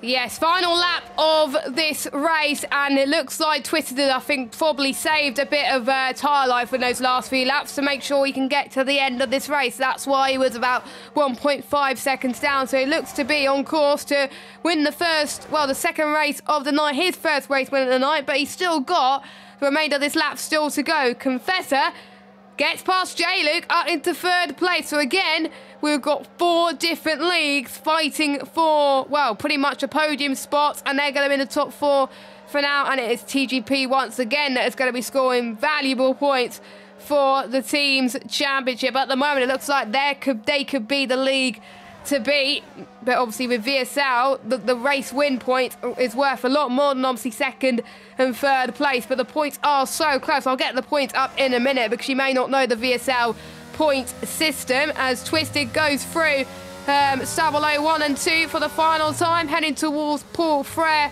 as well. They're running multiplayer cards based on the colours of their leagues. Obviously VSL is green, so they're running green at the moment, and they're going to be smiling from ear to ear right now. Risky's going to be so happy. Yellow flag, which I don't know who it is at the moment, but let's follow our race leader going towards the bus stop chicane. They almost got the race win in Silverstone, but redemption for VSL this evening. They win in Belgium after starting near the back. Twisted, our champion, wins with Confessor taking an impressive second, Keto in third, J-Luke fourth, and Kieran rounds up your top 5. Johan recovers to 6th, Enduro in 7th, a much better race for Jakokar in 8th and 10th spot. Yuri doing well for VSL as well in 9th. We've got 2 of the RP boys in 3rd and 7th, so they're doing pretty good as well. J. Cole down into 11th spot, so not looking good for one hub at the moment. New Garland down to 13th, and Cam, after making a bad decision to start on these hards, he's going to cross the line on those softs. But Twisted wins for VSL, 2 different leagues, winning 2 different races. Yeah, and it was actually J. Cole that had the issue at Stavlo on that last lap that dropped him all the way down from P4 to P11. So a disaster for one hub that's dropped them a heap of points. And actually it was Confessor that made a massive lunge into the final corner, got the position done and moved up into P2 and takes his second in-game driver of the day. So it clearly needs to start at the back of the field because he's finished on the podium for the last 2 races, and P2 consecutively for the Confessor, but this one is taken, of course, by the Scotsman that finishes. It is CPI Twisted, the man that won VSL Tier 1 this time around, so a win for VSL. The Confessor takes P2 for TGP with Keto from Rising Phoenix in P3, One Hub's J-Luke in P4 with Kieran from TGP in P5, Jakokar's best runner, P8 for Iceman, who had to wait to get past Jake O'Sullivan, Catchman 321 on time penalties with 9 seconds dropped all the way down to P12. So another interesting race here, another mixed up field, and of course that's what we'll do next race up with race 2 of 2 of 5 this evening. Race 3 coming up, it will be Portimao. It will be a sprint race format and then a 5-lap Grand Prix. So we'll have effectively, even the sprint race will be 3 laps and then 5 laps for the Grand Prix. So I think it's just 5 laps. I think, but I'll need to check with Matt on that one. Well, yeah, I've looked at it. He said sprint race and then 5 laps, so it could be a 3-lap and then a 5-lap. It could just be a 5-lap sprint. We'll find out very shortly. It's a guess. It's a game for us as well, isn't it? We get to find out. What will be interesting here, and this is more I've got my my eye on, of course, as a member of Team Speed, one of the esports teams being represented tonight by the likes of Newgard and Yuri, Iceman, is Ben Shaw, Speed Iceman 29, calls himself the King of Portimao. Well, yes. Where's your metal? Because his pace has eluded him over the first 2 races. What can Iceman do as he looks to come back from the shock that he's had so far? Will he be able to reclaim some pride here in Portugal, a circuit that is perfectly suited for F1? It's a shame that we haven't had it more and that it's not on the calendar full time. A really, really lovely circuit down in towards the south end side of Portugal, I believe it is. But yeah, of course we see the likes of the World Endurance Championship there often, but a welcome addition to the last few years in F1. Yes, and I believe it is a sprint race as well, so we've got 1 5-lap and 1 5-lap. That's going to be quite interesting to see. I'm looking forward to that, as I think the drivers are selecting their cars again because it's a change of format, of course. But yeah, it was used as a testing circuit as well, but F1 23 has just announced recently Portimao's going to be back on the in the game as well, along with China. So not really keen on China, but very keen on Portimao. So for any Portimao fans like Iceman, well, they're going to like that. And this could be the final time they'll be racing on this game around Portimao. And with it being such a short race as well coming up, every point matters and they can't afford to make so many mistakes. We've seen drivers make a lot of mistakes in the last few races. If they do that in the opening laps, then pretty much their race is over. So they got to think strategy, they got to think about obviously where they are. I believe it's round and grid as well, so they could be potentially anywhere as well. So we obviously got to keep an eye on that.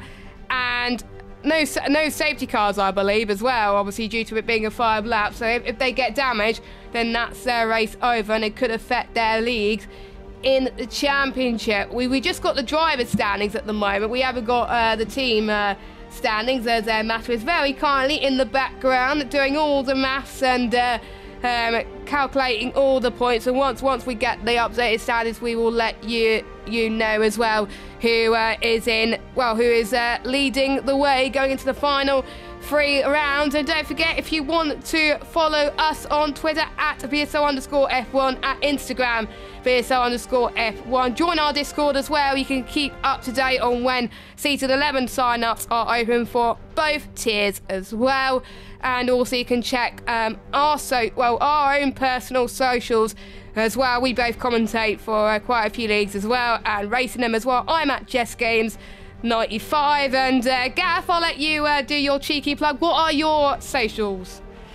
I am at GT2_driving if you'd like to join along as I talk to you about Jacko Khan, of course, some of my real life commentary stuff that I do, whether that be working with Fab Racing and some of the guys over at Motorsport Media, and hopefully in the year coming up some work with some karting or some more 4-wheels stuff. Will bring you plenty of stuff coming over there. But yeah, so head over to @GT2_driving with me at JessGames95. Of course, check out all the other leagues that have donated their time this evening. We've got at TGP Series for the TGP guys, at RP Racing League, at One Hub Racing, at JackoCar_ and at VSL F1 for the 5 leagues that are competing here tonight.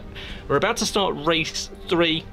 And we are doing a 5-lap, well, technically a 5-lap sprint and a 5-lap Grand Prix, but effectively call it a little bit of a break in between the 10-lap race. So these guys will all enjoy their way around this circuit that is situated in Portugal, of course, Portimao, and one of the ones that is, I'm a big fan of Portimao. I do enjoy racing around here. The elevation changes, of course, it is a fantastic circuit. You tend to get some real crackers of some races around here.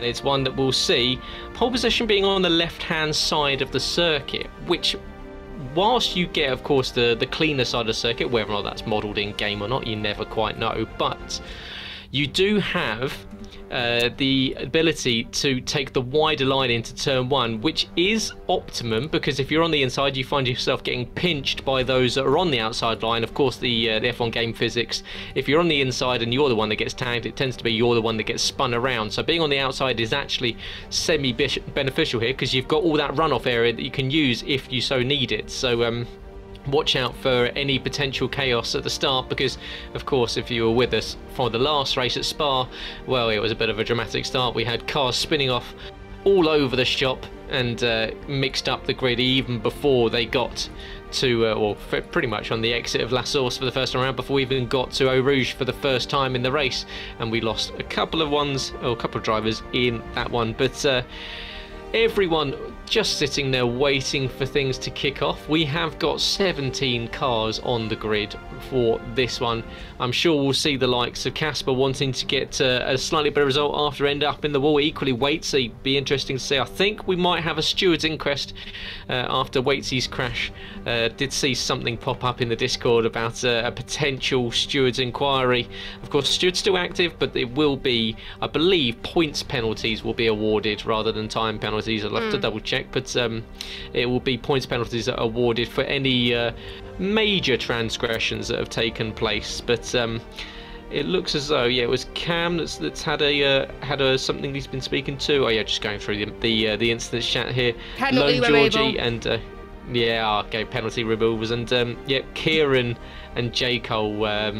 Well, yeah, that was always going to be a case where, of course, I said Kieran with a heavy-handed attempt to send it back up the inside, but unfortunately you get used to it when you're racing Kieran Spears. But well, a bit of a pause. That gives us a bit of a time to take stock and look at everything that's happening around. And of course, if you're in the chat, make sure you follow along by liking the stream. It really does help out the leagues, and is one thing I often say when I'm commentating on YouTube, is that people don't appreciate how much if you like the video, it really does promote it through to anyone else. If you have a slightly bigger streamer that's streaming the game, or streaming, say, a racing related game, and a game or another stream gets a bit of a spike in likes, then you tend to see it ends up in the recommended box. I think I've had it previously with a Jimmy Broadbent stream, where we ended up with a race that was originally, I think we had something about 17 viewers, and at one point we spiked up to 1.9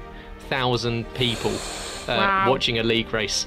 So yeah, it does help out. Make sure you do like the video, and of course, if you're new to VSL and you'd like to see more of this, you can subscribe to the channel. Of course, all the other leagues will have their own social channels, whether that be over on Twitch or over on YouTube. Make sure you check them out, because I believe I've done one commentary for a One Hub race about a year or so ago, but they both split on YouTube and Twitch over there. Yes, we do. So we obviously, some tiers each week do YouTube, and some tiers do Twitch. But all of our events that we do, any special events that we do, like the retro race, which we did last week, and if you want to check that out, make sure you do.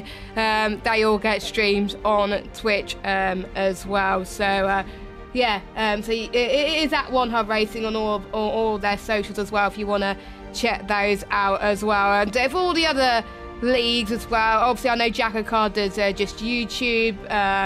I don't know what the other leagues. So if the other leagues can tell us in the chat if they have a Twitch, that would be great, and we can advertise them as well. And we will obviously advertise if they are doing any races there to end off the F1 22 game. We will advertise it, because they have given up the time to race tonight, so we should have the time for them to have their stuff promoted as well. Make sure you check out the link at the top of the chat to our Just Giving page as well, raising money for Sue Ryder Foundation. Supports people that have a terminal illness, a loss of a loved one, or a neurological condition, and their doctors, nurses give people the compassion and expert care. We're on £51 at the moment.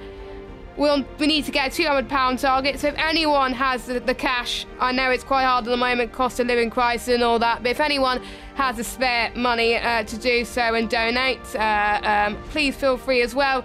The league will keep the page open for quite a while, so if you want to wait till payday at the end of this week, then you can do so. But we're about to get underway for the sprint race as well. Random grid, so we won't know who's going to get pole position right now at the moment, and we don't know who's leading in the championship yet, because obviously Matt is still doing the standing. So we are going to get underway for the first sprint race of the evening. 5 red lights are on. I don't know who's on pole. it is Yarham on pole, Jayco in second. We already got a drive-through penalty already for jump starting, but Yarham taking an early lead so far. Ignore Andrew up front. He will have to come into the pits very shortly, but it's Yarham in first. Confessor second, Kieran in third.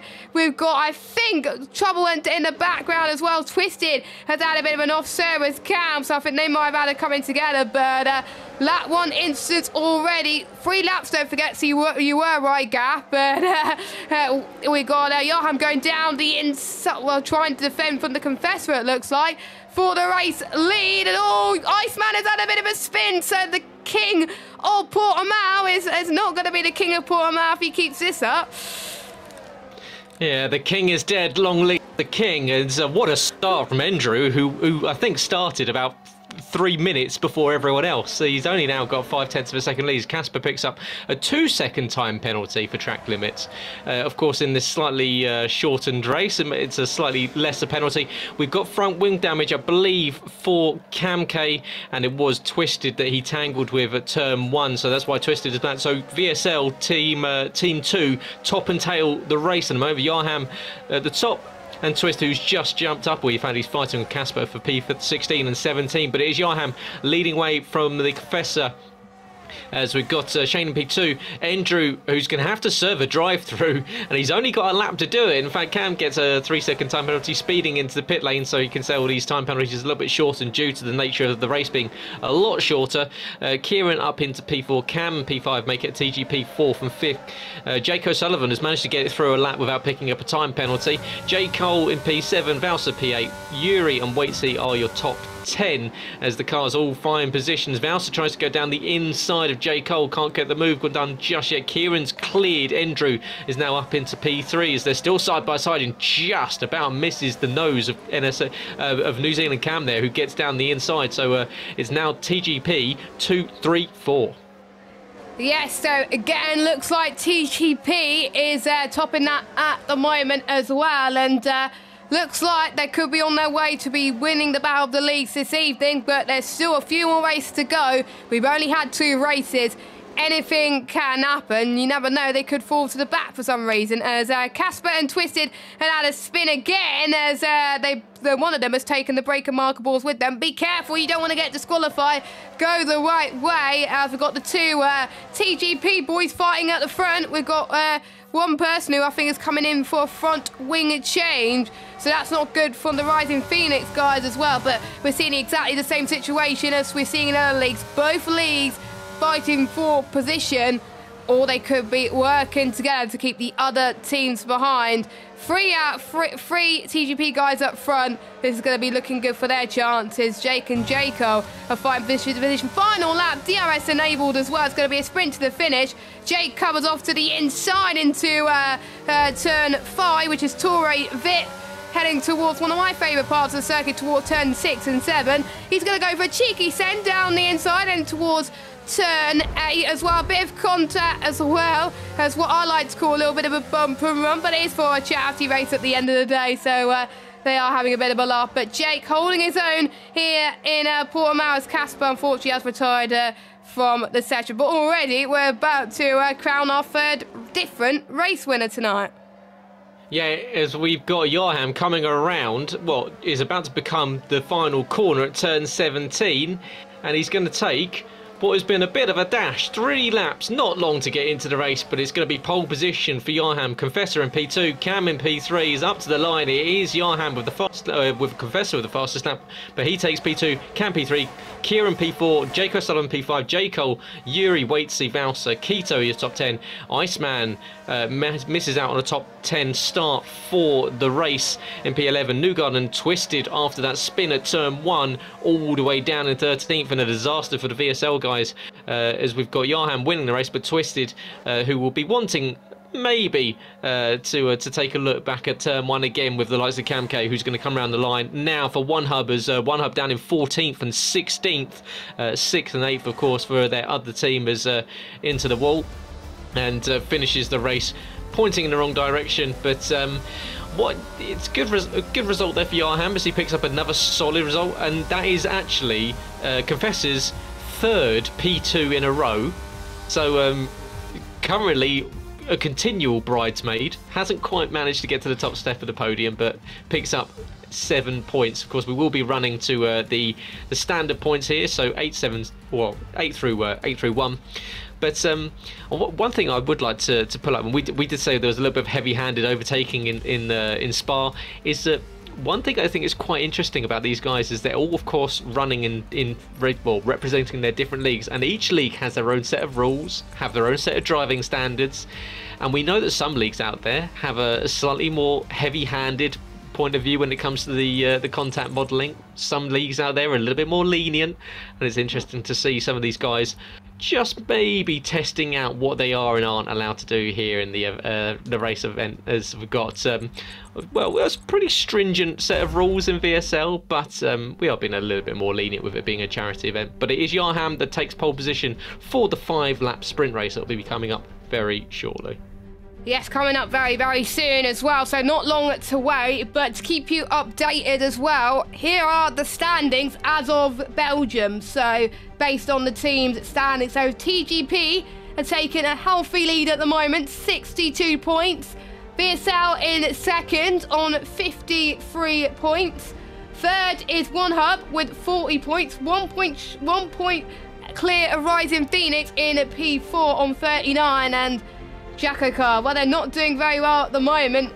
8 points to their name, but still got a few races to solidify themselves. So it's not over for them yet. Just because they're last now, they won't be last for much longer, I don't think. But we're about to get underway for the 5-lap race for the evening.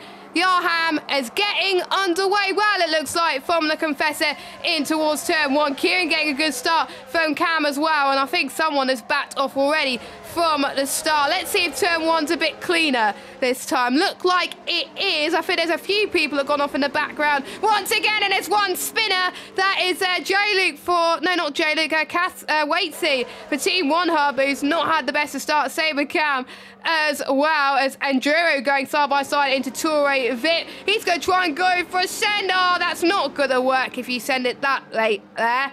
He's down into 16th spot, and that's going to allow Newgarden to potentially gain a position. Nope, he's not. Okay, so he's not going to gain a position. So far, VSL leading once again from TGP. Pretty much the same orders as we saw at the end of the sprint race, but we can try and see Cam is anxiously hunting down Jake for P4 here. I don't think they've ever raced each other, have they? I don't believe so. Just trying to think if they would have done, but nope.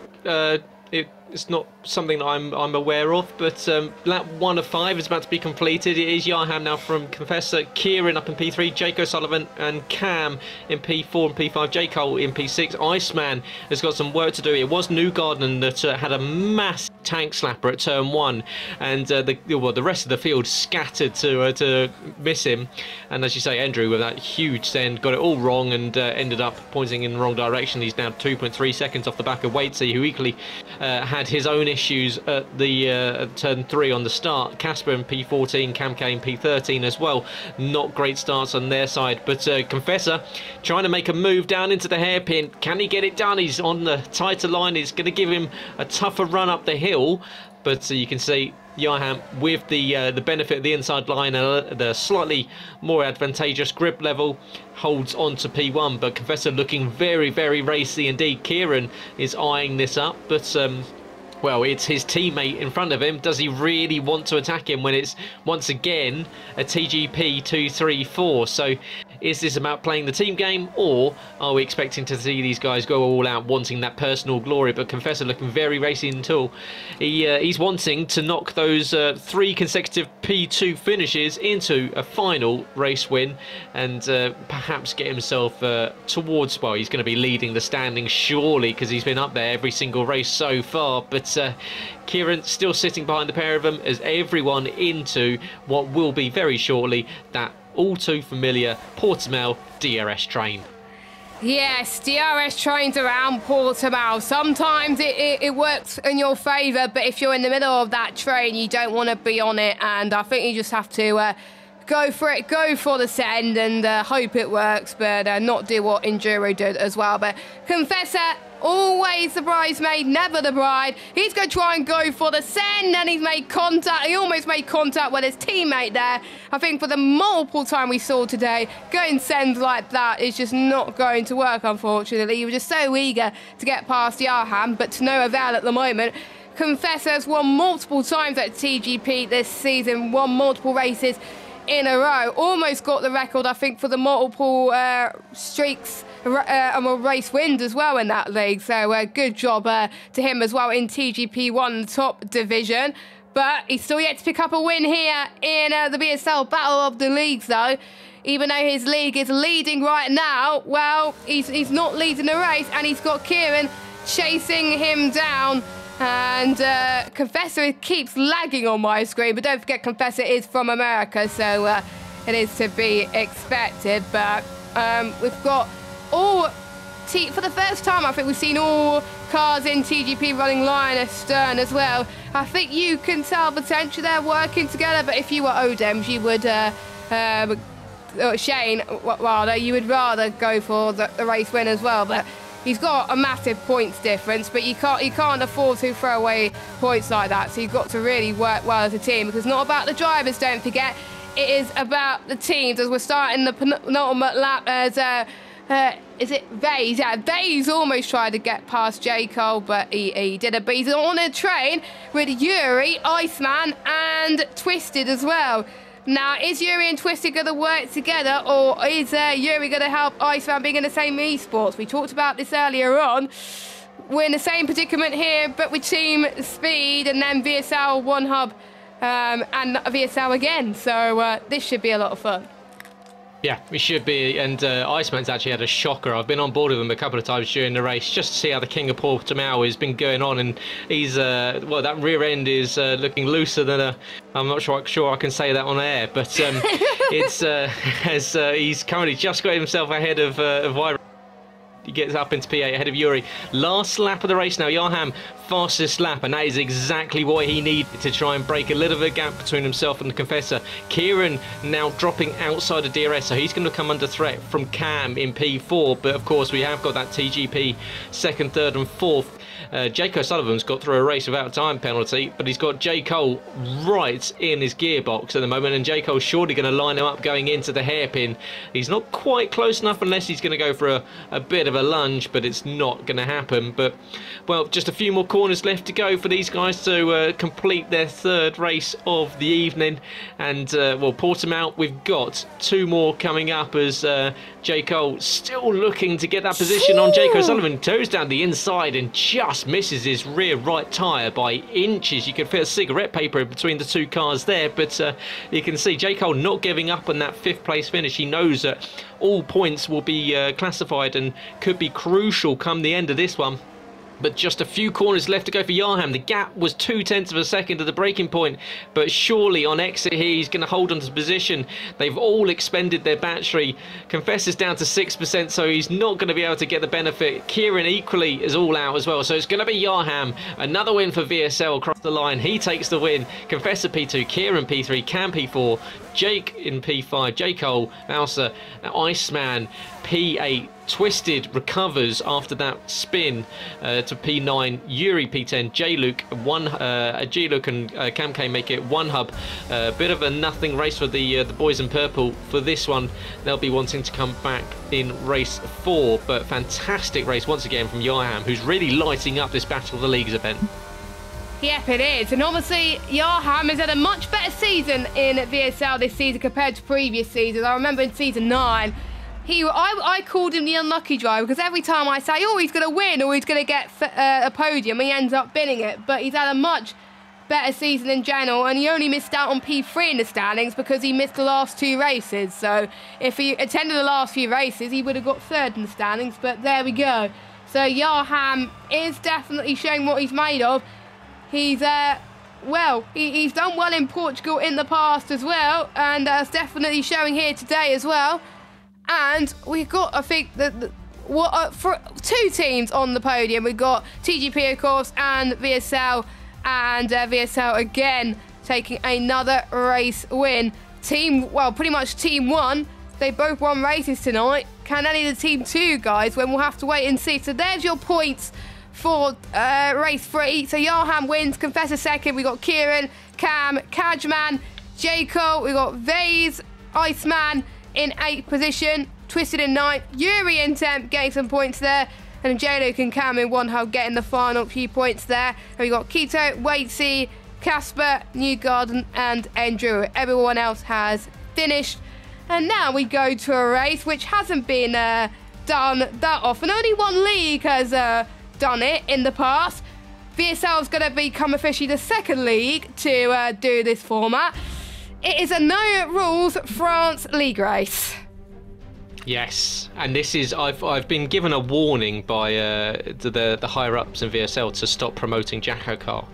They said I've been talking about it too much, but we're going to have to, because Jacko Car, of course, at least from what I can recall, one of the only leagues out there that have given light to the France Super Speedway. So we are going no rules around France, so no track limits whatsoever. The only rule they do have to abide by is that they do have to leave the grid slots when the red lights are out. So you can't go when all lights turn red.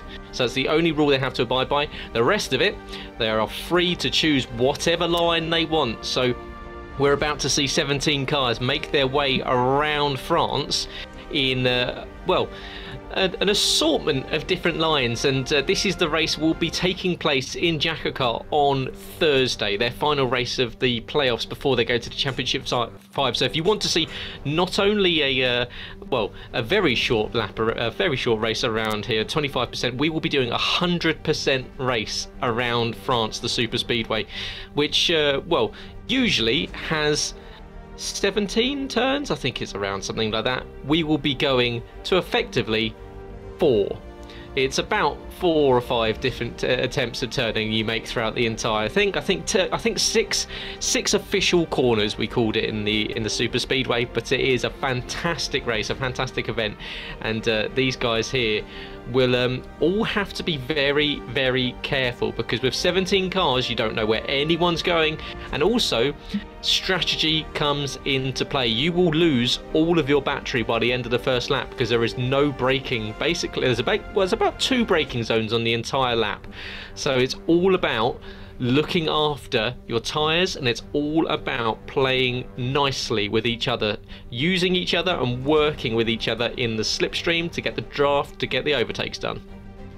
Yes, and I mean, if this is the race where they got to work as a team, well, they have to really as well, because I think that's really going to help you do well in this one as well, because obviously some people are used to it by doing open lobbies with some drivers who do know rules France.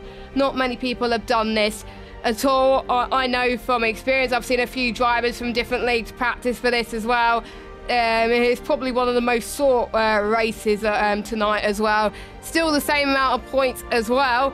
And I'm trying to remember how the race is decided in terms of qualifying. I think it's 1 shot, but I'll need to check with Matt on that one as well. And obviously, with it being no rules, there's no safety cars, because otherwise we would have to put rules on for that. So no safety cars. Obviously, damage will still be on. No formation lap, of course, as well. And it's about who's practiced the most and who has taken the fastest line to go fastest. What would you say will be a fast lap around France for 1 shot, do you think? I will quickly get up my my results from when we were here last time, and I'll come back to you, because I think it was around about was it just over a minute? That was on the last game though, wasn't it? The Super Speedway? That is true, so it'll be slightly faster. Slightly faster or slightly slower? Maybe slightly slower. I think probably a few seconds slower, yeah. Yeah. I think I saw one driver do 105s as well in practice. I was like, jeez. Yeah, I think that's how fast they're going to be. But obviously we'll find out tonight how fast they're going to be as well. Don't forget, make sure you like and subscribe. Hit that bell if you are new as well. And our streams will get recommended more if you do like this video. Very, very important. And also check out all the other leagues on their socials as well, who have given up their evenings to be here today. Thank you so much to them. We've got at TGP Series for TGP. For Rising Phoenix, we've got RP Racing League. We've got at One Hub Racing, at Jackocar _ and at VSL _ F1. So yes, those are the socials there as well. You can check them out on YouTube and at Twitch as well. 2 more races to go, and we've still got the team championship, anything to play for. Pretty much after the first 2 rounds, pretty much the top 4 teams are quite closely packed together, but it is TGP that is leading the way at the moment. I think they're going to be leading the way going into round 4 as well, because they've had multiple cars in the top 4 as well. And yes, it should be interesting to see. And don't forget they get points in the sprint race as well, so all the more important for their team's championship too. As I think we are just waiting for matches to do the standings, and then we should be getting underway. Yes. And I've had time to quickly look at what the qualifying time was last time. So this was on the last game, so take this with a pinch of salt. But it was the 106 was pole last time around. So that was, you'll be seeing times that will be bouncing in the just over the 1 minute mark. I don't think it's possible to get under a minute here with the setups that these guys are running. I'm sure that you'll see some people out there that will be able to do it under a minute, but I'm pretty sure you'll be seeing times around about that 105 sort of time. So this is always one to watch out for, and we've had a little bit of animosity, a bit of people not particularly happy with some of the racing standards. Well, unfortunately for this one, you're going to have to get your elbows out, because whilst we're not going to let these guys go out there and just effectively run as a destruction derby, we are, however, going to there's going to be some bumping, there's going to be some bump drafting. It's all a part of the fun. This is a super speedway, this is not a Grand Prix. The French Grand Prix is no more. This is the VSL Super Speedway, and it is at Circuit Paul Ricard in the south of France. A circuit that is, well, it'll most likely be on the game, because I'll bring it back as a quotations. Yeah, legacy circuit, which I'd rather they brought in a legacy circuit of Magny-Cours, which would have been much more pleasant to drive around. But it's one that will see pole position once again being on the left-hand side of the circuit, but that will make no difference whatsoever, because all cars will be scattering in all directions going into that first corner.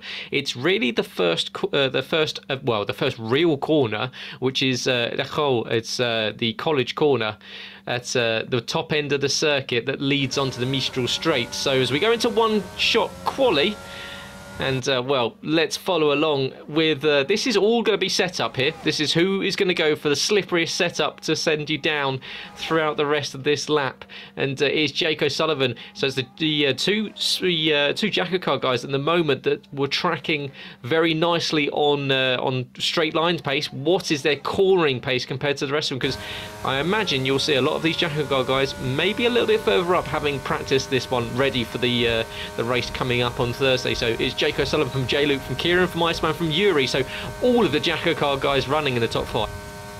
Yes, don't forget they are in Jackocar, but they're racing in different leagues. So Jackocar 1-3 at the moment, One Hub in second, VSL 4th, Kieran who is now in 4th as well, keeping changing positions as well. Interesting that Jake going off the circuit there as well. You can see everyone's taking different lines in their one-shot qualifying, but looks like it's good. It's going to be pole. It could be quite close for the VSL boys as well, but it is Jake O'Sullivan gets the first part of the evening, and it's a 105.6. As predicted, I did say someone would come and go to the 105s, and I was right, and it is Yuri that goes into P2. So a much better result for Team 2 at VSL, because they do need the points, don't they? Yeah, that's a fantastic lap there from Yuri, the former VSL, the former Jackocar Kia Series champion, and man that finished P3 in the standings, not last season, the season before in VSL Tier 2, but it is Jake O'Sullivan, Cashman 321, that takes pole position, and 105.669, almost, it's that 3/4 of a second faster than anyone else. Yuri, Andrew, J. Cole, Keto, Kieran, J-Luke, Camk, Confessor, Yarham are your top 10. Then outside of the top 10, you've got the pole of Casper, Waitsy, Newgarden, and Cam, Twisted, Valsa.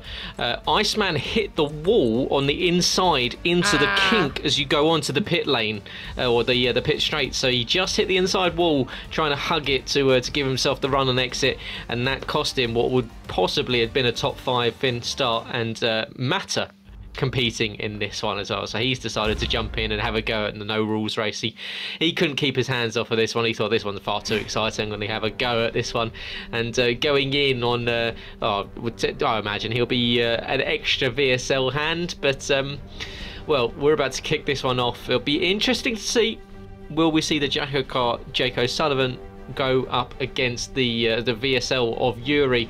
It looks as though Jake might have the pace. It's probably a little bit of strategy, a little bit of setup around here for these guys. Will they work together?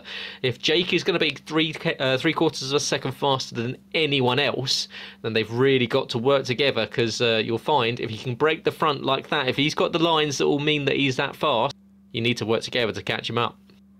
Yes, indeed, and we are about to get underway for the Super Speedway in France. Can Jake get his first win of the evening? Well, we're about to find out. And here we go. 3, 4, 5, pause, wait, and the lights will be out very, very shortly. It's a long pause, but it's a good getaway from Jake on pole position. So Cashman holding the lead, and behind you can see it's going to scatter here. Who plays it safe and sticks towards the back? But Jake powering his way down through the main straight as polystyrene boards will be obliterated on either sides of the circuit. Got to keep off the bumps as you can. Everyone making their way around, and this is where the chaos is going. On turn 1, you've got a couple of cars into each other. There's a big crash, and that is Keto out. He's been collected by a couple of cars, and well, that's always going to happen, as everyone just needs to be a little bit careful as they make their way down the Mistral straight and work together. And there's a huge crash. Wow, that was a big one. I'm not quite sure what was happening there, because that was a swipe across, I think, from Cam that's taken out a couple of cars. So, yeah, Cam, unfortunately, as we've got another car into the wall at the back, that's Matter, that looks as though he got pinned into the wall. But chaos on the start, and that's exactly what we expected to see. Yes, that is no rules France for you as well at the end of the day. And all the polystyrene boards is gone as Jake O'Sullivan, 9 attempts clear of Yuri at the moment, but Yuri could find some ground very soon. Iceman up to 4th, by the way, as well. So you can see the experience of the drivers that have done it before. It's Jackar League 1, 2, 3, 4, but it's a Jackar 1, 4 in terms of points so far. Matt, oh, that's a shame. That's a shame. Matt is out. Did he crash or he's in the pit lane? I don't know. But he's out of the race anyway. That's a bit of a shame for VSL. Someone's gone for a spin. I believe that was one of the VSL boys out. It's Newgarden. It's Newgarden. Just lost it on the bumps as he turned in. Unfortunately, you can't turn and hit the bump at the same time. It unbalances the car. But we've got a number of cars coming in for front wings, and the 2 TGP guys, Confessor and Cam in. We'd have to see that back again, but it looks as though one of the TGP guys was just swiping his way across the circuit without any care for who was next to him. But it is Jackar from VSL, from TGP, from Jackar. So the 2 Jackar guys having a very good run. Iceman now up to P4, but 2 seconds behind. Jake is enjoying this one. 1.4 seconds is the lead at the moment, but we know all, well, pretty much this can go any way. You can make one mistake and it can all fall apart. But Jake from Yuri, from Kieran. Twisted's off, and no, he's not. He's, I think he's got passed by Jailer. It's hard to tell because it says they gained, lost a position, but no, it's just them not following the track.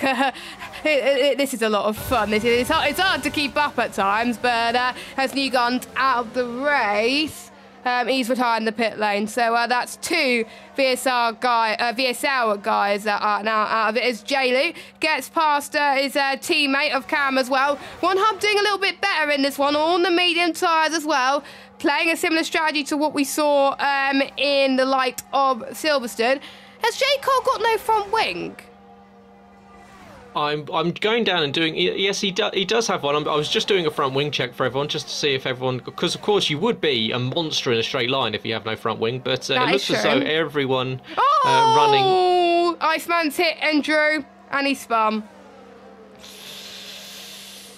So Iceman was doing so well, and now he's dropped down into 10th position. I hope he hasn't got any damage from that. I don't think so, but he can use his experience to climb up the order. He's still in a good position anyway, and he's coming into service stop early as well. And we're already on lap 4, ladies and gentlemen. That's how quick this race has gone so far.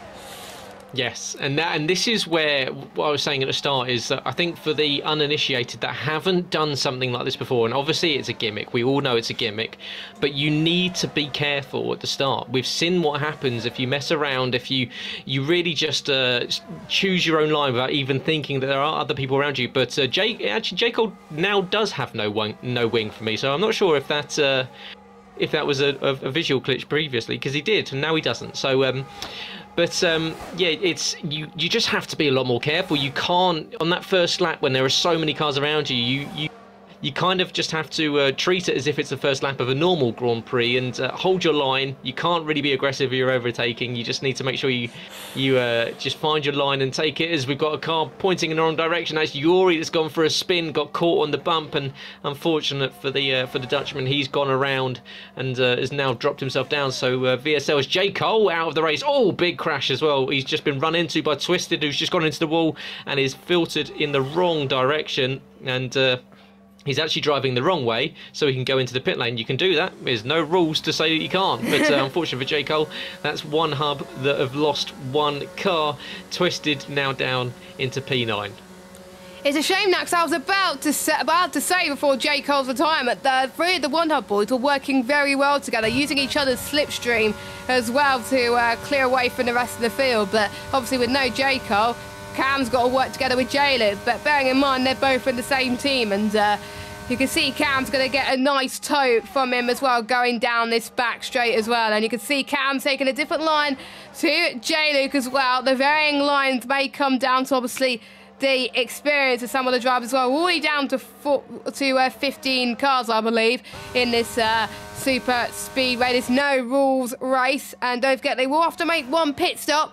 Majority of the field haven't. Iceman has stopped, so has Twisted and Casper, I believe, Cam and Waitsy. Everyone else still yet to make one stop. Cam comes in then for his scheduled stop. That's a bit early. I'm guessing he's going to go on the hard tyres because Sauce won't get to the end of this Grand Prix. And I was expecting them all to be close together, but the field has kind of spread a little bit. Or is it just, it's probably the timing's probably playing up a little bit. But yeah, it's a bit not as close as we would have thought, which is a bit of a shame. But I think some of them are finding their rhythm, some of them are struggling a little bit as well. You can tell who has practiced for this and who hasn't. Yeah, and this is very much always Iceman's going to come into contact with Twisted. Oh, sorry, it's Casper coming into contact with Twisted, and that was a heavy-handed overtake from the pole. That's allowed Iceman to get up the inside.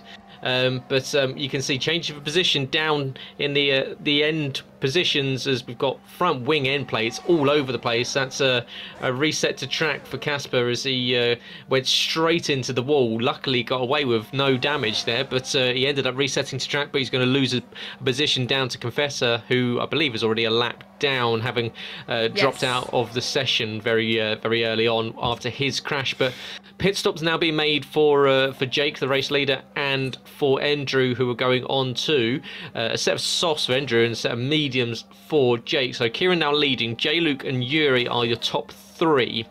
And yeah, like I said, this is very much the medicine for those that haven't done this before, is that you can't take the lines that you think you can't effectively just go flat out and just turn. You do have to watch out. Of course, these cars are now bound by ground effects, so the aero is very much more of an issue compared to on F1 2021, where it wasn't as much. It didn't really affect it as much as it does now. And so the cars do get very unsettled if they hit a bump, which especially on these abrasive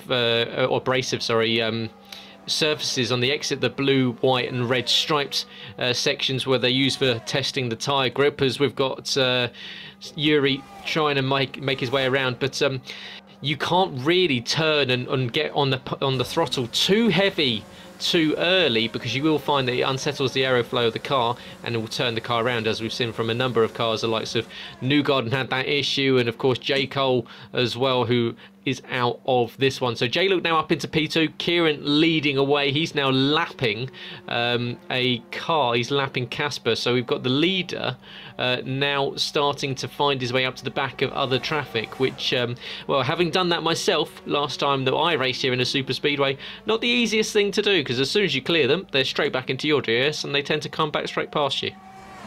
Yes, and I think with the final pit stops, we will see, I think, who's made the right stuff today as well. As all, there is Iceman and Cam going at it. They've been going at it all race long so far, as well as Cam, I think, wanting to get past Iceman sooner rather than later. He can be very creative in terms of his line at the moment, but Iceman using the track a lot better to his advantage compared to Cam, but Cam having a much better result here today as Kieran has gone into the pits for his one and only stop here this evening. So down the back straight, going through the old turn 8, but is a long back straight, which they use in endurance championships. I wish they would use it in Formula 1, to be honest, but they won't be using it in Formula 1 this year. But I kind of wish they have that in the game, of course, because the chicane in real life is absolutely awful, by the way. It's hard to overtake at times at the moment, as Cam trying to go down the right-hand side as well, heading towards the final few corners.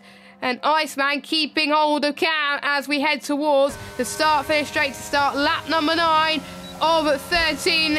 Both of them just about grazing the wall there as well, but there's no rules for you not to do that, so they can do that if they want to, but you don't want to be getting damaged through that as well. So attempt number 3 or 4 for these two.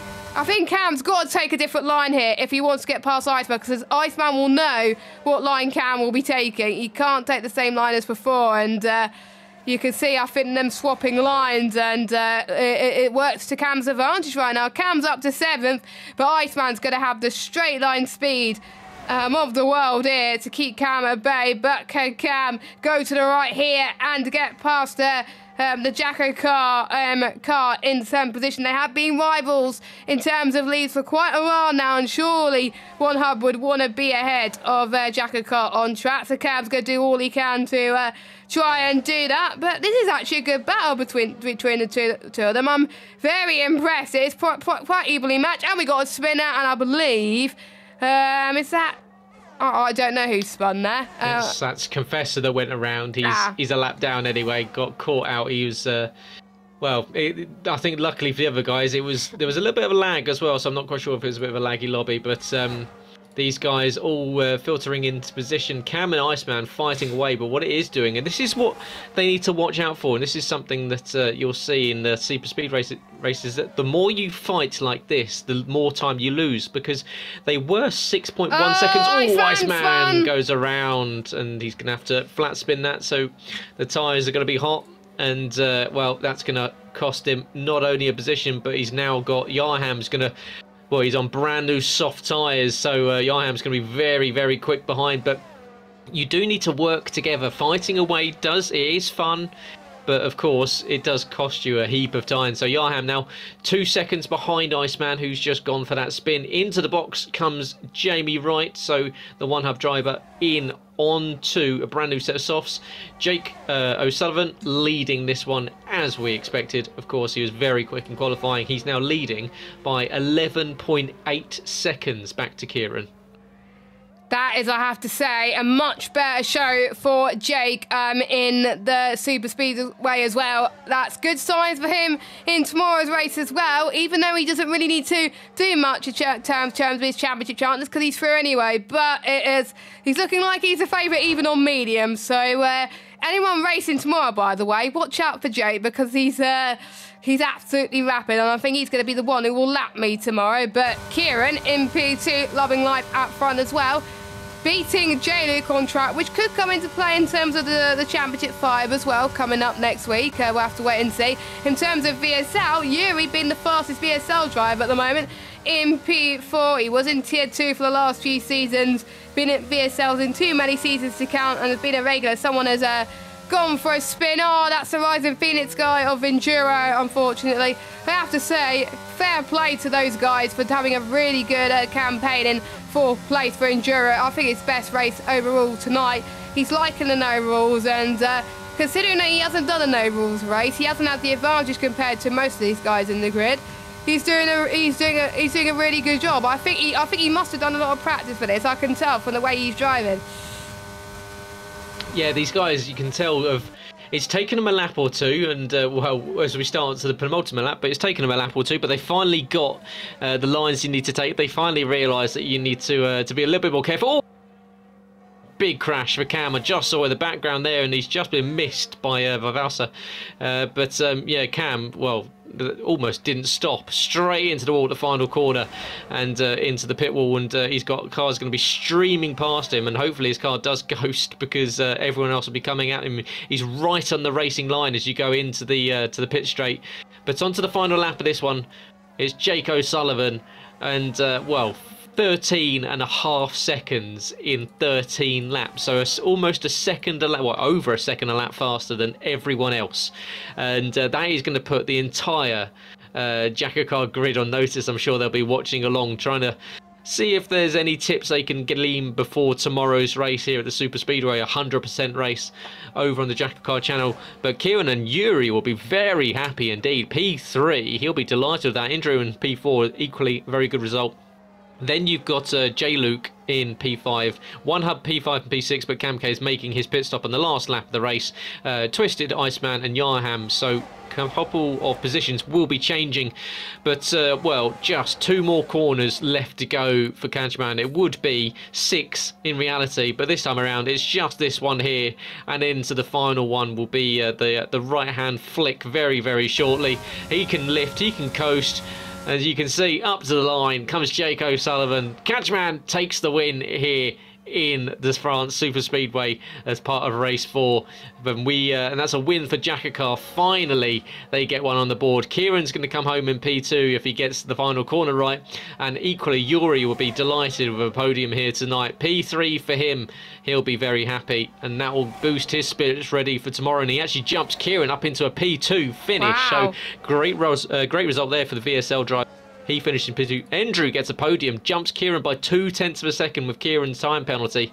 J-Luke P5, Twisted and Yarham as well. We've got 3 cars about to come across the line here. That's a lovely move there from with just a run to the line. Can he get the move done on Twisted as well? It's going to be very, very close. I don't think it's going to be close enough because Yarham's gone around, but up to the line. You can see Iceman misses out by 0.05 of a second, holds P7. I think definitely a much better race I think Jacko needed this race, and I think with this no rules format, I think that rewarded them today. And with 1st and 7th, great job for them. A much better race for VSL as well. 2nd, 6th and 8th, solid points there. And they got the RP guys 3rd and 9th. 2 of the TGP boys out of this one, so that's going to be handy for some other teams that were close in TGP's hand, as it were, going into the final round in Brazil. 25% race is going to be the decider as to who's going to be crowned the best league in the Battle of the League Championship. Of course, it's for a bit of fun, you get pride, and it will be based on championship order. Not sure if it's drivers or teams, but whoever has done well in the last 4 races, well, they're going to be starting near the front going in Brazil. But it is Jake O'Sullivan who's tasted champagne for the first time tonight. He's already used to this in Jacko car, but in VSL, he is a winner for the first time. Yep, he takes the win and adds one to Jacko car for their results tonight, which is sorely needed. But it's Jake O'Sullivan and Catchman 321 that takes the win. Look at that fastest lap of 106.642, the only person on the field to get in the 106s, and not even that much slower than his quali time. Yuri in P2, good result for VSL, and Andrew for Rising Phoenix in P3. Kieran and Jamie Wright are 4th and 5th. Then we've got Twisted, Iceman, Yarham, Valsa, Waitsy and Casper 10th and 11th. Cam K, and then we've got your non-finishers are Cam, Confessor, J. Cole, Newgarden, Matter and Keto. So some not great results there for the TGP guys, the likes of Cam and from Confessor falling off of the race. And of course, One Hub's J. Cole, VSL's Newgarden, VSL's Matter and Rising Phoenix with Keto as well. So some work to do and the standings will be coming up because we're about to go to the final race and wrap up this this very brief but exciting charity event. Of course, this is all for charity. This isn't just a little bit of a jolly before the end of the game. We are raising money for the Sue Ryder Foundation, a fantastic charity raising money for palliative care for those with neurological diseases and disorders, working and providing nurses in both care homes, care centres, and with home visits across the UK. So make sure you do go to the link that will be tweeted out at the VSL F1 channel and donate as and where you can. And we will be heading to the Brazilian Grand Prix to finish this one off. We head over to Interlagos for a championship order quali. So it will be the fastest guys at the front of this one and a 25% race. Yes, I think a lot of leagues picked this race for their preference as well, because don't forget, the leagues had a choice of which tracks they wanted to race at as well, and of course we had the 5 on the calendar that were picked as well. And Brazil is a track, not gonna lie, has raced a lot on this game. A lot of leagues run this one pretty much their title decider. I've seen many title deciders in many leagues that go to Brazil, and it is now known as the Autodromo Jose Carlos Pache, but pretty much everyone else knows as Interlagos. Used to be 7.96 kilometers, believe it or not. It was very bumpy, not much safety barriers, but it was removed from the F1 calendar back in the late 1970s. But after the renovation program, it then changed to the 4.309 kilometer circuit that we know and love today, and it's been hosting the Brazilian Grand Prix ever since as well. Quite a few resurfacing changes back in 2014 as well, and obviously it's been the future has come into question a little bit when it was going to run at Interlagos or Rio de Janeiro, but it's still at Interlagos. Many title deciders that we all know and love. 2007, Kimi Raikkonen winning the championship by 1 point. 2012, where Vettel came from lower down to win the race and win the title that year. One of the closest seasons in F1 history, which I have to say one of my favourite seasons as well. 2008, Lewis Hamilton won the title on the last lap. Is that Glock moment as well. So many title deciders. Of course, Jenson Button winning his first title too, and Ayrton Senna being a most popular race winner around it, winning his own Grand Prix multiple times to count as well. So there we go. So the interesting facts about Brazil. We are waiting for the standings to be worked out, because without the standings we won't know who's going to be starting where. So that is what Mata is doing in the background. Once the standings is done, the grid could be decided and we will find out who's going to be starting where. And if the likes of Casper, Newgarden, Cam, Waitsy, they'll be starting I think near the back, I think, due to some poor races, but plenty of chance for them to come back through the field. It is an overtaking circuit and loads of corners that you can go for moves, especially turn 4 and 5 as well, and the DRS straight heading towards turn 1 and 2. But we've seen people go down the inside in turn 1 not work, but we've seen people have it work multiple times as well. So it is a fun little circuit. Could throw some surprises as well, and looking forward to this one. And will TGP hold on to their crown, or will any of the other leagues who are close to them, like VSL and Rising Phoenix, for example, get close to them? We'll have to wait and see. And anyone could take this title, I think. It all takes one good race to help them get in the chase again. And with TJP losing out in France, well, that's not going to help them in Brazil. Yeah, and it's all about, of course, keeping your nerve here, because there will be a couple of people that maybe will be a little bit more heavy-handed, knowing that what is at stake is potentially moving up from a third to a second, or a second maybe into a win. And like you say, plenty of places to overtake here, whether that's going down the main straight into the Senna S's at turn 1 and turn 2, getting a good exit through the Curva del Sol, down the Reta Aposta, down into turn 4. That is where you'll see, of course, you had that Max Verstappen attempt at an overtake on Lewis Hamilton, where he drove him to downtown Interlagos, and up through the tight and twisty hilly section of sector 2 of the Peneiranio and the Rico de Pato, down through Majulio and Juncal as you climb back up onto that main straight. And as you say, Senna with his win back here in the late 80s, early 90s. I was alive at some point around then, but yeah, it was one that was never won by Rubens Barrichello. He came so close so many times, but it always seemed to go wrong for him. And actually named after, as you say, Jose Carlos Pache, the only race that he ever won. Unfortunately, he was killed in a plane crash. The Brazilian won his home race, and so they dedicated the rebuild of the circuit to him, which is where it gets its name from. But we go into this one, and Interlagos is a circuit that has a top speed around about 205 miles an hour.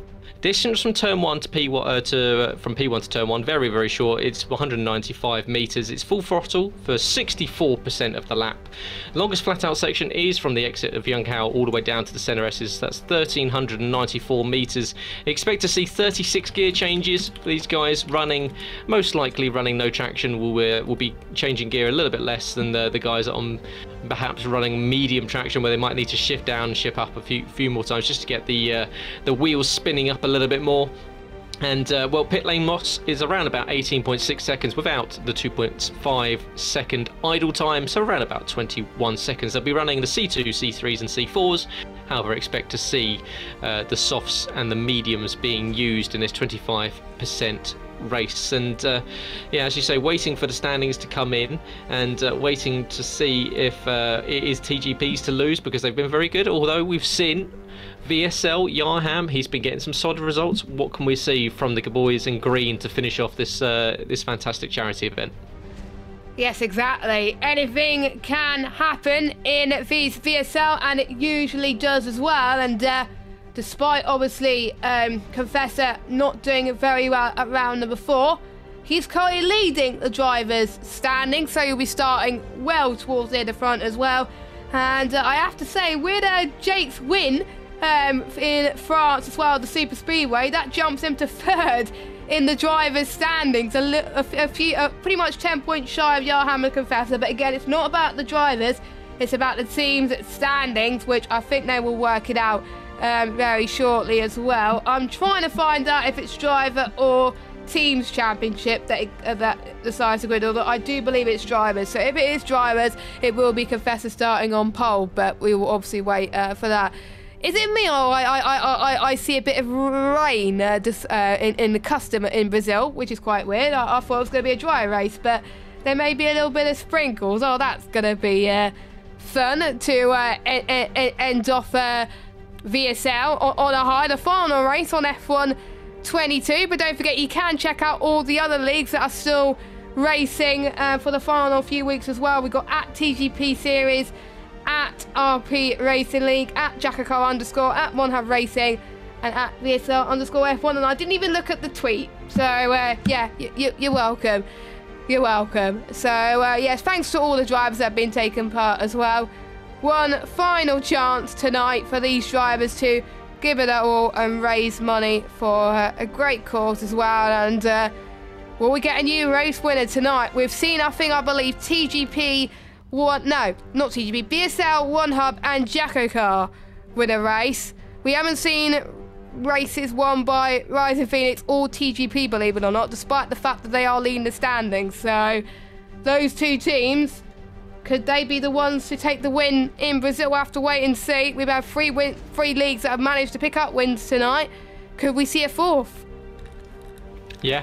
It's, as you say, surprising to not see a TGP winner tonight. The likes of Confessor, the likes of Kieran up there as well, and Cam having been fighting for the podiums. But, well, a little bit of work for them to do in this final race, as you say.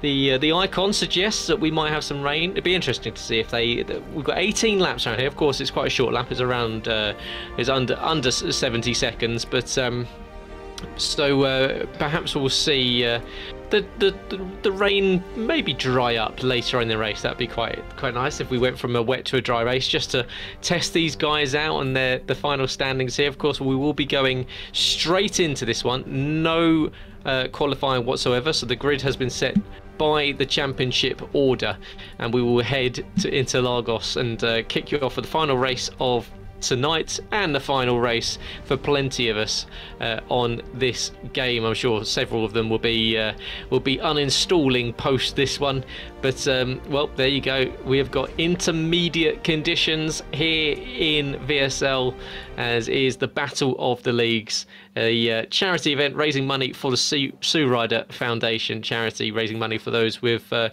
of neurological disorders and diseases with palliative care. But 14 seconds left to go, so that's 10 seconds to go over and donate to that worthy charity. Make sure you find that out by going to the social media channels at VSL F1. But 3 seconds left to go to kick us off for this race here in Brazil. We've been going for over 2 hours now, but which league will come out on top, we are going to find out in 20 minutes' time. And we've got no countdown. We got no countdown now. It was counting down 30 seconds, and now it's gone again. So the game was hyping us up, and now it's gone. So hopefully we can get underway shortly. Intermediate start to the race changes the whole complexity of the race. They're going to think about their setup. They probably thought it was going to be dry for Brazil, so they probably haven't got a wet setup, but I think everyone has at least raced Brazil at least once, more than once on this game. So they should have a wet setup by now.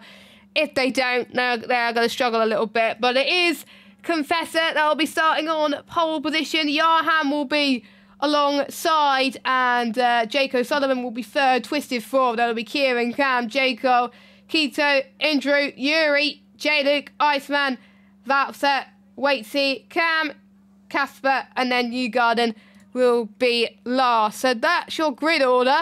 If it's based on drivers, that's your driver championship order. And it looks like it, so I didn't feel like a complete noob. So 5 red lights are on here at Sao Paulo. And we are go. Let's see who's going to get the best of starts. Quite equal between the pair of them, Confessor and Yarham. Looks like the VSL boys trying to work together, but Yarham trying to defend from the inside, but Confessor cuts to the outside, and Confessor's had a tank of oversteer heading towards the centre rest as well. One of the VSL guys was absolutely struggling through there. They all head through to Cesar Lago for the first time. Jake is up to second place, so he's had a good start. Kieran's had a good start as well. One person has gone off the track. It's no rules. It's normal rules here. You can't go off the track, my friend, because you could be in a lot of trouble, as there's a lot of squabbling going on in the background for the midfield positions. We've got Cam up to 5th. Yuri is up to 6th. Twisted losing ground to Cam now. He's up to, well, they're going side by side. And the Cam, I have to say, when I'm running on board with Twisted, is absolutely awful. That's better. Much better shot as Cam trying to squeeze up the inside of Twisted. And does he get past? Nope, he does not. Twisted managing to defend there as we head to, a little bit of contact there. We've got a yellow flag. That is Newgarden that's round. Yeah, they've all been, I say, just about behaving themselves. There's a little bit of panel beating here and there, but well, Yuri got a bit of a tag into the midfield hairpin, and into the box we see the first stop of the race for Cam. So he's going to box very early. So is that for a front wing change? But it is Jake leading from Kieran. So Cashman from Speed Key from Caressa, so from Cam. So once again TGP holding their positions. VSL hot on their heels, 5th, 6th and 7th.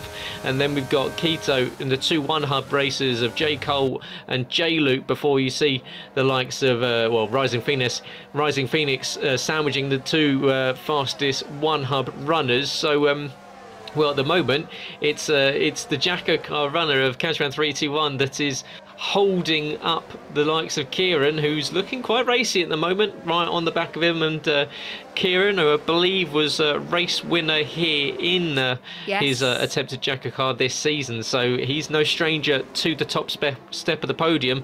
And in that race, Jake O'Sullivan unfortunately found himself pointing in the wrong direction quite a few times. So what can he do? Will he get one back over on Kieran? We've got a yellow flag for Yuri. So unfortunately for Yuri, who started off quite nicely, he's had an issue and he's dropped all the way down to P14. Not good for VSL, because they're closing up to TGP in the standings, so they need all the points they can get, because they've got 2 teams. As Kieran sets the fastest lap of the race, so he's chasing down Jake O'Sullivan as well. These two have been fighting again for quite a bit of the season as well, in some races. Not as much as obviously we've seen Jake and Iceman have done in Jacko Car, but these two have been fighting for quite a bit in other seasons as well, as Jake is holding his own at the moment in Brazil. Jaco trying to defend from Yarham. Yarham tries to dive it up the left-hand side through 4, heading towards 5 now, going up the hill for the 3rd time as Jaco defends from the right-hand side through 6, heading towards turn 7.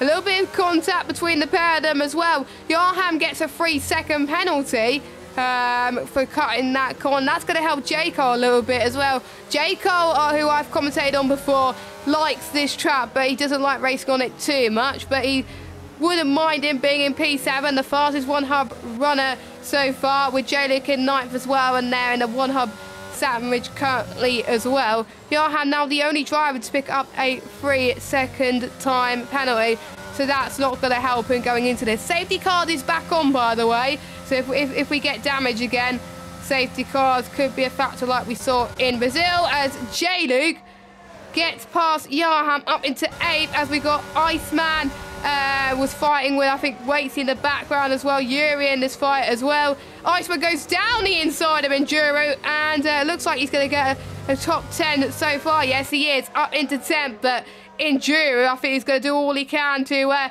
keep this one and make sure he can get 11th place back. He could get the switch back here through to turn 4 on the 4th lap, to no avail, unfortunately. Iceman stays in 10th position, but with Yuri and Waitsy not that far behind, these two have got to get a move on. Yeah, the nice little 4-way battle down at the back end of the field, the likes of Iceman and Drew, Yuri and Waitsy. They're now being joined by Valsa in P14 as well, but it is still Jake leading this one away, lap 4 of 18, so Cashman leading from Kieran.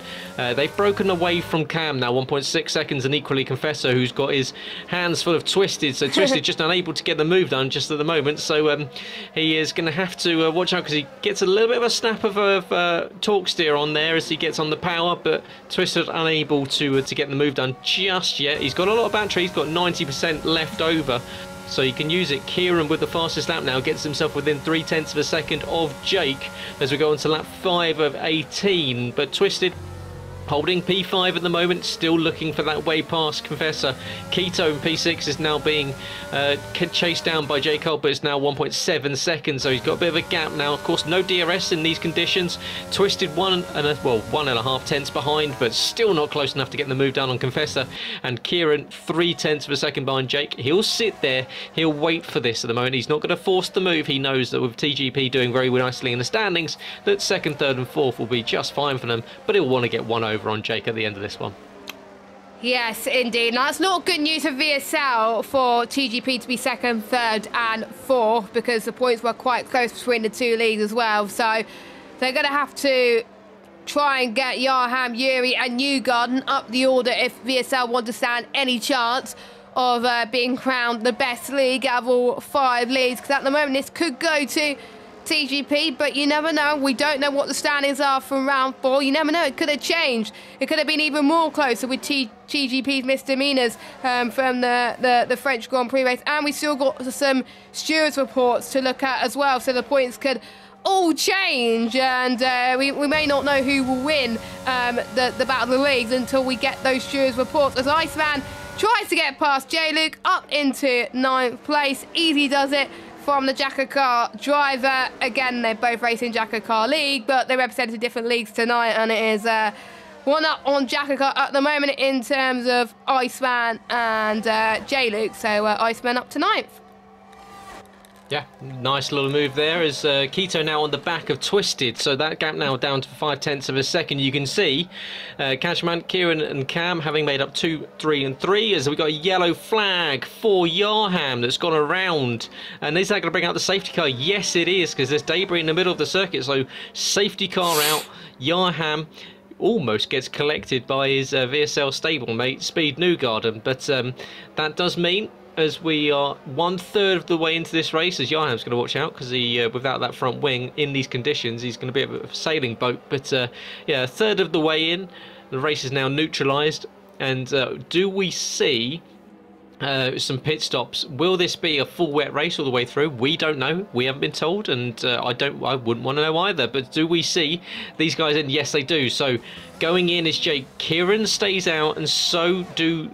Oh no! At the last second, Confessor comes in. So Kieran and Cam staying out. Confessor gets a 5-second time penalty, speeding his way into the pit lane. But we see pit stops for the rest of the field. J-Luke has almost run into the back of Iceman coming into the pit lane. He had to swerve to the left-hand side of the circuit as Vouser gets a 5-second. So even in these conditions and under a safety car, they're still coming into the pit lane at full speed. They are, and I'm surprised not many people to come in, to be honest. But if it's going to be a wet race the entire way through, the drivers, they don't have to pit, because realistically, in the wet conditions, people can do a zero-stop race. I have seen it being done before, multiple times. I think one time I've seen one person do it, and they've gone on to win the race. But you have to have the pace and the time management to do that. Realistically, in terms of data, it won't make it. You have to do a little bit of a short shifting to do so. It does last quite a bit. I know it lasts about 27 laps in the 50%, but I'll need to check what it is in terms of the full race. It's around about 20 laps as well. But obviously the progression, it will be slightly higher as well compared to obviously a full 50%, as yeah, the top 5 can pretty much stay where they are. They don't have to box unless it dries up. The question is, which tyres are going to have the advantage? Is it going to be the drivers that have gone into the box, or is it going to be the ones that have stayed out for track position? Now, both of the TGP boys have come in, and for the first time tonight, we're going to see a rising Phoenix 1-2, Yuri in 3rd, Jake in 4th position, and Shane in 5th spot. I'm a bit baffled, really, to be honest. I don't know why. They probably should have gone earlier, but they probably realised a lot of people have come in, and they're probably going to be bogged on the restart. Or they want to be on the fresher tyres to begin with anyway, but yeah, they're now down to the back of the grid. But since they're leading the championship, they've got nothing to lose, but they've got to be careful, because we've got VSL 3, 6 and 7 currently. I'm not sure who's planning to stop again or not. I know obviously Twisty won't stop again, but with the likes of Newgarden and Yuri, well, they're going to try and hold position and make sure none of the TGP boys can spoil the party, because I think it could be between those two for the championship. We don't know, but we got half of this race still to go. I think safety car should be in. Nah, it shouldn't be in this lap, because Yarham has just come into the box for another set of the intermediate tyres. Yeah, I'm with you there, Jess. I'm not quite sure. I think that was a strategic mistake there from the TGP guys with Kieran and Cam. They clearly thought that well, Jake had come in, so they knew that they had the chance of coming in. It's not like they were caught out by the safety car, but Jake was leading. Clearly thought. Yeah, exactly. And safety car now in, so we've got a Rising Phoenix 1-2. 3 cars haven't stopped. Well, I say actually a few more than 3, because Newgarden down to P7 hasn't stopped as well. So we've got Keto, Andrew, Yuri are the non-stoppers, and then Jake O'Sullivan, Catchman 321, is without. Oh, well, he's the first one to have made a stop. Then you've got Confessor and Twisted. So watch out for the guys in 4th, 5th, and 6th. They'll have that extra bit of grip on those new, fresh intermediate tyres. But any time from now is Keto, and he is the effective race leader, and off he goes. So it's a good restart, and in fact it's a fantastic restart for him, because Yuri down the inside of Andrew already. He's on the button, but he's not going to get down the inside. In fact, he's going to send it into turn 1. Nice little move there. It's tagged behind from Catchman. I think just got caught out on the brakes, and he's turned him around. So that might end up being a penalty for the Jacko car man. And well, as they go around and exit the centre S's down the Retta Aposta, do we see everyone filtering into position? It looks as though there's no more chaos, but Andrew from P2 finds himself in P17. We're now half distance in this one, the last race of this evening, last race of the event, and scattering goes Vouser all off of the circuit. He's come back on in P9 as well, but we've got a car around, and that's J. Cole and Cam that have been caught out, I think. So it's Cam that's gone around there. So Cam and J. Cole all the way at the back now. The One Hub boys clearly getting tangled up and have found themselves in 16th and 17th position.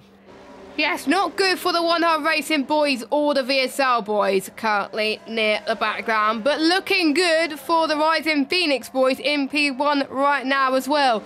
I think we've got 5, no, we don't have 5 different leagues in the top 5, so we've got 2 Jacko car cars in at the top 5. So we've got RP in P1, then we've got VSL Jacko car, TGP Jacko car, and One Hub. And then we got TGP and One Hub in 7th and 8th spot then as well. You can see the ones that have stayed out near the back, the likes of Endura, he's definitely struggling, but there were some people that did get caught out from the escapades earlier on. And we got Cam that spun again, and he's not moving anywhere. I think he's giving up. Oh, safety car. Oh, I think you'll find that was on purpose. That's not good. Which might incur, because he's got no front nose, and his teammate J. Cole has equally got no front nose. So I think that was a strategic move there from Cam that may be looked upon unfavourably by the stewarding team and the management that have been running the event, because he can make a free pit stop now, and he'll close right back up to the pack under the safety car. So whilst it does close everyone back up again, unfortunately, that is not the greatest bit of racecraft from Cam, and gamesmanship at its finest, if you can call it finest. So unfortunately, I think you'll find that might be a bit of a penalty, points-wise, for the boys in purple. Yes, in the past as well, in many leagues, we've seen many drivers get severe penalties, even race banned as well, for causing a safety car on purpose. We both know who we're talking about as well, in a certain Championship 5 race, and in Kota a couple of seasons ago, and obviously you're not allowed to do that now in that league. I don't think you're allowed to do that in any league. It does get frowned upon, so I wonder if in some leagues it's a bit more lenient in terms of that rule. But yeah, ideally you should not call the safety car on the purpose, but you can tell he couldn't even move. But at the end of the day, all drivers are still in this one for the duration, and good news for Keto and Yuri. They could stretch those tyres a little bit more, because they're going to be on reduced pace for the final 9 laps of this one. And there's 2 of the RP guys, of Valsa and Enduro, into the box once again, so they want to be on the fresher rubber. Everyone else has stayed out from up to P11, and obviously a lot of people have come in at the back, because obviously they were involved in incidents earlier on as well. Don't forget, you can chat at VSL_F1 on Twitter if you want to stay updated with the latest F1 23 news on when we are doing our Season 11 sign-ups. So we've got quite a lot of penalties in the background, by the way. Sign-ups coming up soon for Season 11. Other leagues that are racing tonight also got sign-ups currently. Jacko Car, for instance, as well, looking for people to sign up, both Cup and Kia Series. So if you are interested and free on Tuesdays and Thursdays, please make sure you fill in the form that Jacko put on Twitter last night. VSL race on Wednesday, so if you want to sign up for that, sign-ups will be open soon. One Hub sign-ups will be open soon as well, not sure when, probably in the next couple of weeks, or probably in a month or 2. I don't know, we haven't decided that one yet. The other leagues, I'm not sure. We have to go to Dom and Georgie for that one, because they know best more than anyone else. Yuri has finally come in to the box. I think he realised that the 11 lap of Inters was not going to make it, unfortunately. And the only one that's still out of his 11 lap old Inters is Keto. Now, he's going to be in a spot of bother, but we've seen him have a good restart before. Who says he couldn't do it again? Yeah, I think Yuri probably gave up the idea that you could do a no stop there. Under the safety car, you might as well come in and frit the tyres. You're going to lose the least amount of time. So strategic call from Yuri, but perhaps a lap too late when the pack had all bunched up together. So he's now cycled to the back. P16. Cam is running around. He's not going to catch the pack, which is, to be fair, is a little bit down? of. Yeah, I think he is a lap down as well. But that serves you right for bringing out a safety car. But Keto, leading this on. Jake O'Sullivan may be in a bit of trouble after the race. Of course, do tune into to the social media channels if there are any changes to any positions. The final results will be posted over on the social media channels. I'm sure all of the separate leagues will be posting and retweeting there. So safety car in this lap, and we will go into the final third of this final race of this charity event here to kick off. To round off. Yeah, round off. There we go. To round off F1 22 as part of VSL. If you are watching to the very end of this one, thanks very much for joining Jess and I in the commentary box. Make sure you tune in for the rest of the race. We've got 6 laps left to go, and we've got Keto leading from Jake. If you are watching, make sure you like along, subscribe if you're new to VSL and you want to watch some more conventional racing as it comes out on F1 23. Watch out for Keto, who's really slowed the pace down here. This is what I like to see. I love a slow restart, but he's got a good jump here. That's exactly what he needed to do with Cashman and Confessor side by side as they're spreading out too wide down the field. As Cashman bumps Confessor to the outside, he's going to brake on the grass, and that's not going to work. He's going to lose a heap of time there. We've got a car going sideways. That was one of the One Hub boys who's going to have to cut across the runoff area, so that's going to cost Waitsy a bit of time. I think that was Waitsy that's dropped down behind J-Luke. Yarham's dropped a position as well as Casper making up away past Enduro as Yarham and Waitsy still fighting Wade, but it's Keto leading from Jake. Iceman now up into P3. Yes, I have to say, Keto nailing the restart once again. I think he's been practicing it, I'm almost safe to say, and he likes those wet conditions.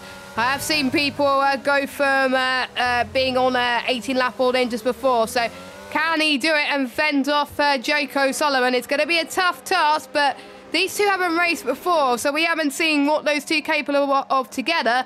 But Jake on the fresher rubber is going to try and get past Keto, but I think Jake being a little bit frustrated, he can't get past it yet. But I have to say, Keto is putting off some really good defensive moves there as well. If I was Iceman as well, I would do all you can to help it be a Jacko car potential 1-2 at this stage, because you know that those two on the fresher rubber, Keto isn't. But they got similar liveries. It's quite hard to tell between each other, but at least they got different colour as well. As Jake lets Iceman through, which I have to say is quite smart, because I think obviously he knows that Iceman's quicker around Brazil compared to Cashman, so I think right decision there as well. So now Iceman is going to chase down Keto to see if he can get P1. I wonder if we're going to see a Lewis Bottas situation. If you don't try to get past Keto, let me through again, kind of thing. I think we could see that scenario as well, but again, it's about the teams at the end of the day. They're going to be happy that they're second and third anyway. But TGP back up in 4th and 5th, and at this stage, Dom Smith will be smiling from ear to ear as Yuri once again has had a spin, and Yarham not having a great race either. So yeah, the VSL race so far not looking too good. P8, P14, P16 and P7 again. Another safety car. Yuri's done the same thing. Yuri's done the same thing. He's seen that the One Hub boys have done it, and he thought, well, I'm going to get you back, and I'm going to do it. So yeah. Oh, it's all falling apart at the end of this one. Between these guys, he's brought out a safety car, and that is going to mean that we're going to have a 2-lap dash to the flag, because this safety car will come in on lap 16. You've got to think. So Keto in. He's decided that these tyres aren't going to get to the end, but he will have very, very fresh tyres. But of course, he's going to have to get past an entire field of cars if he wants to get some points. Yarham had exactly the same spin as Yuri did on that last lap, so both of them losing it as they went through turn 5 and ended up on the grass halfway up the hill. So he dropped to 15. So it's a bit of a disaster of a race for VSL, because Twisted isn't having a great race. He's got a penalty, and then of course you've got 13th, 15th and 17th, and they needed to beat the guys in red. That's Kieran, Confessor and Cam in TGP, but it doesn't look as though that is happening. But if you're Jacko Kart, you're relatively pleased after a shocking start to the event for Iceman and for Jake. That they've recovered a little bit of pride here, and currently 1-2 in the standings. Kieran in P3, Confessor P4, J-Luke for One Hub in P5 as well. Then Cam, Twisted, Waitsy, Andrew is leading the way of the pretty much a trio there of the Rising Phoenix guys of Valsa and Casper, J. Cole, Newgarden, Cam, Yarham, Keto and Yuri after bringing out that safety car on purpose. Give that man a slap around the back of the head. At least it wasn't Kieran this time.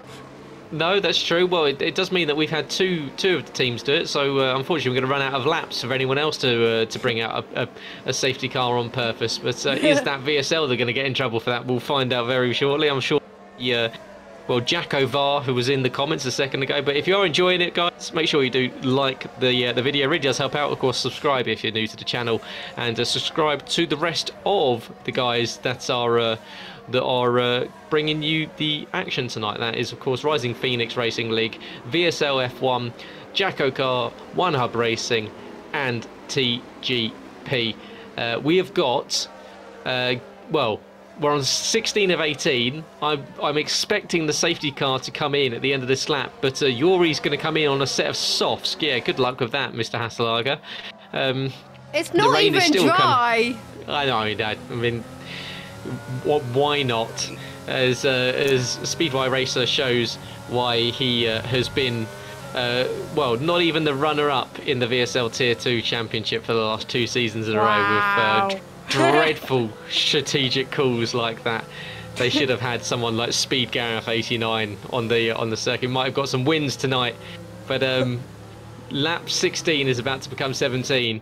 Will we see the lights on that Aston Martin safety car extinguish shortly and mean that Iceman? Yeah, well, we've had a last lap dash before. We've had it. It does happen occasionally that you do literally get the last lap of the race. We had it in VSL Tier 2 this season, where it was literally the last lap of the race. So what race was it? Brazil? I will have to. Well, no, safety car in this lap. So I think it could have been Brazil, because there was definitely one. There was one where ERT Jordan unfortunately got to. No, it was Monza. There you go. It was Monza. But here we go. Iceman leading away. Jake in second position. Kieran in third. How long are these guys going to wait? It looks as though the pace is a little bit quicker compared to the guys we saw early on. Iceman's waiting. Kieran's trying to get the jump on Jake, but he's not going to get it. Jake's going to block the inside. Kieran's going to have to think about lunge. He's going to go around the outside and try to go the long way. Because they all know there's 2 laps left to go at the end of this event, so they're side by side. They're almost 3 wide going down the centre S's. We've got a One Hub car. Oh, we've got Valsa, who just absolutely scythed his way through the middle of about 4 cars. And we're now 4 wide. A big crash there for Twisted, who's been tangled. 4 wide does not work down the Retta Reposta. And unfortunately for VSL, the evening is going to end in disaster as Valsa gets 5-second time penalty, cutting the corner. Jake spun! Jake has spun, so he was P3, now he's P15. So that's not good news for Jake down in 50. But Iceman has got 1.5 laps to make sure that he can hold off the likes of Kieran. And we have seen it this season in Jacko Car, them two fighting for the win in Brazil. We are going to get a repeat here as Cam trying to fend off Jacob down the inside into the final sector. There he goes, up into 4th place. All TGP cars 2nd, 3rd and 4th. And if you're any other league other than TGP, you're probably going to be very annoyed currently. But there are still steward results to be decided, so it could all change. It could all be changed, but I doubt it due to the points gap that they potentially can have after this one. As Jaco up into 4th spot, setting the fastest last sector out of anyone so far in this race. And he's chasing down Confessor for P3. But we do know the TGP will be working together. So here comes Cam once more down the past the centre S into the Cesar Largo for the final time. And some of these guys will be playing it safe. But Yarham has gone into the wall again. So 3 VSL cars, 15th, 16th and 17th.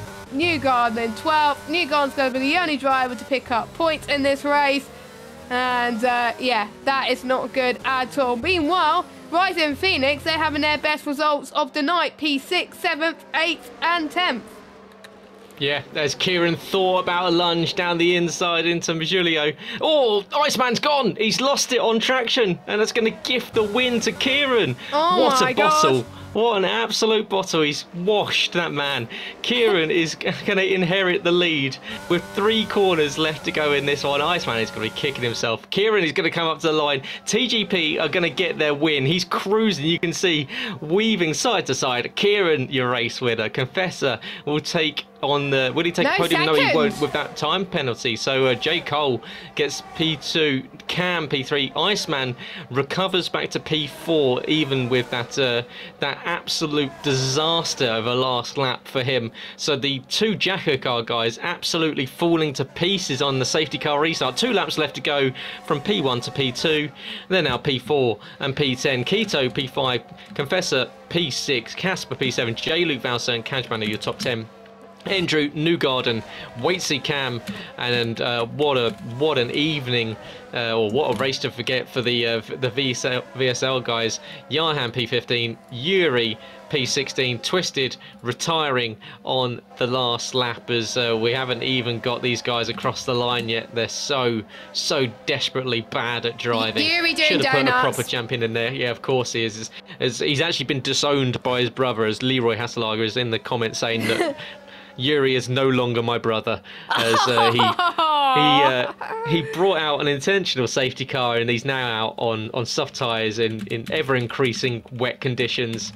And that ends the charity event here tonight, the VSL Battle of the Leagues. Yes, indeed, TGP been looking like the dominant force they were. Finally got that race victory and is looking on course to be crowned about the league's champions, but there's still stewards to be decided and still results to be calculated. But again, you will all find that on socials very soon.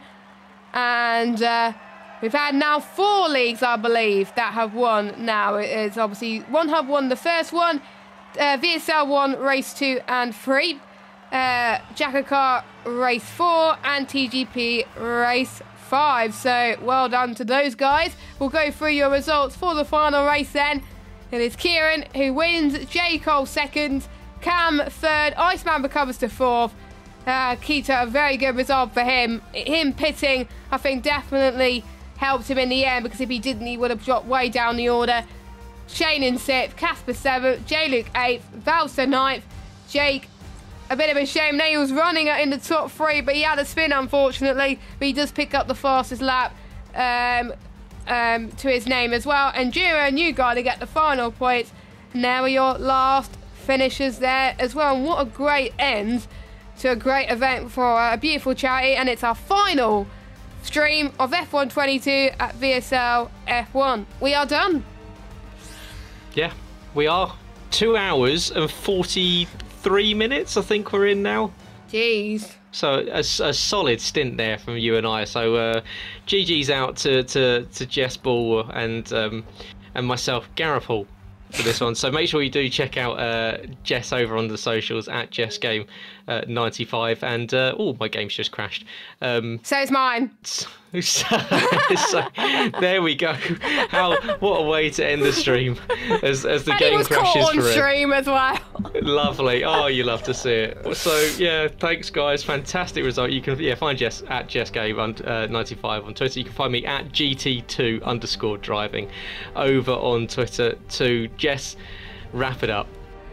Yep. Thank you guys so much for watching. Thank you to everyone that has supported everybody in this Battle of the Leagues. I'd like to say thank you to Matter and Risky for organising the entire thing for the Battle of the Leagues. A very good initiative. I need to check if we are, how much we are on price-wise. £51 still. So if you want to donate, check out our socials for that. Thanks to all the leagues that took part as well. Don't forget they have paid and donated something to charity to take part in today as well. So of course we have Dom Smith being team captain for TGP. Of course we've had Mr. Jack Ricketts for Jackaka. We've had I'm trying to get all the other captains as well, because the names are escaping me at the moment. I'm trying to remember where I've made there's notes. Sully for VSL, Colin Mason for One Hub Racing, and George for Rising Phoenix. Check out those leagues on Twitter as well. We've got at VSL_F1, that is our league, of course. At One Hub Racing for One Hub Racing. Jackacar is at Jackacar_. TGP at TGP Series for TGP, and at RP Racing League for Rising Phoenix Racing League. So we're going to go, we're going to wrap it up now, and you'll find all the results on Twitter.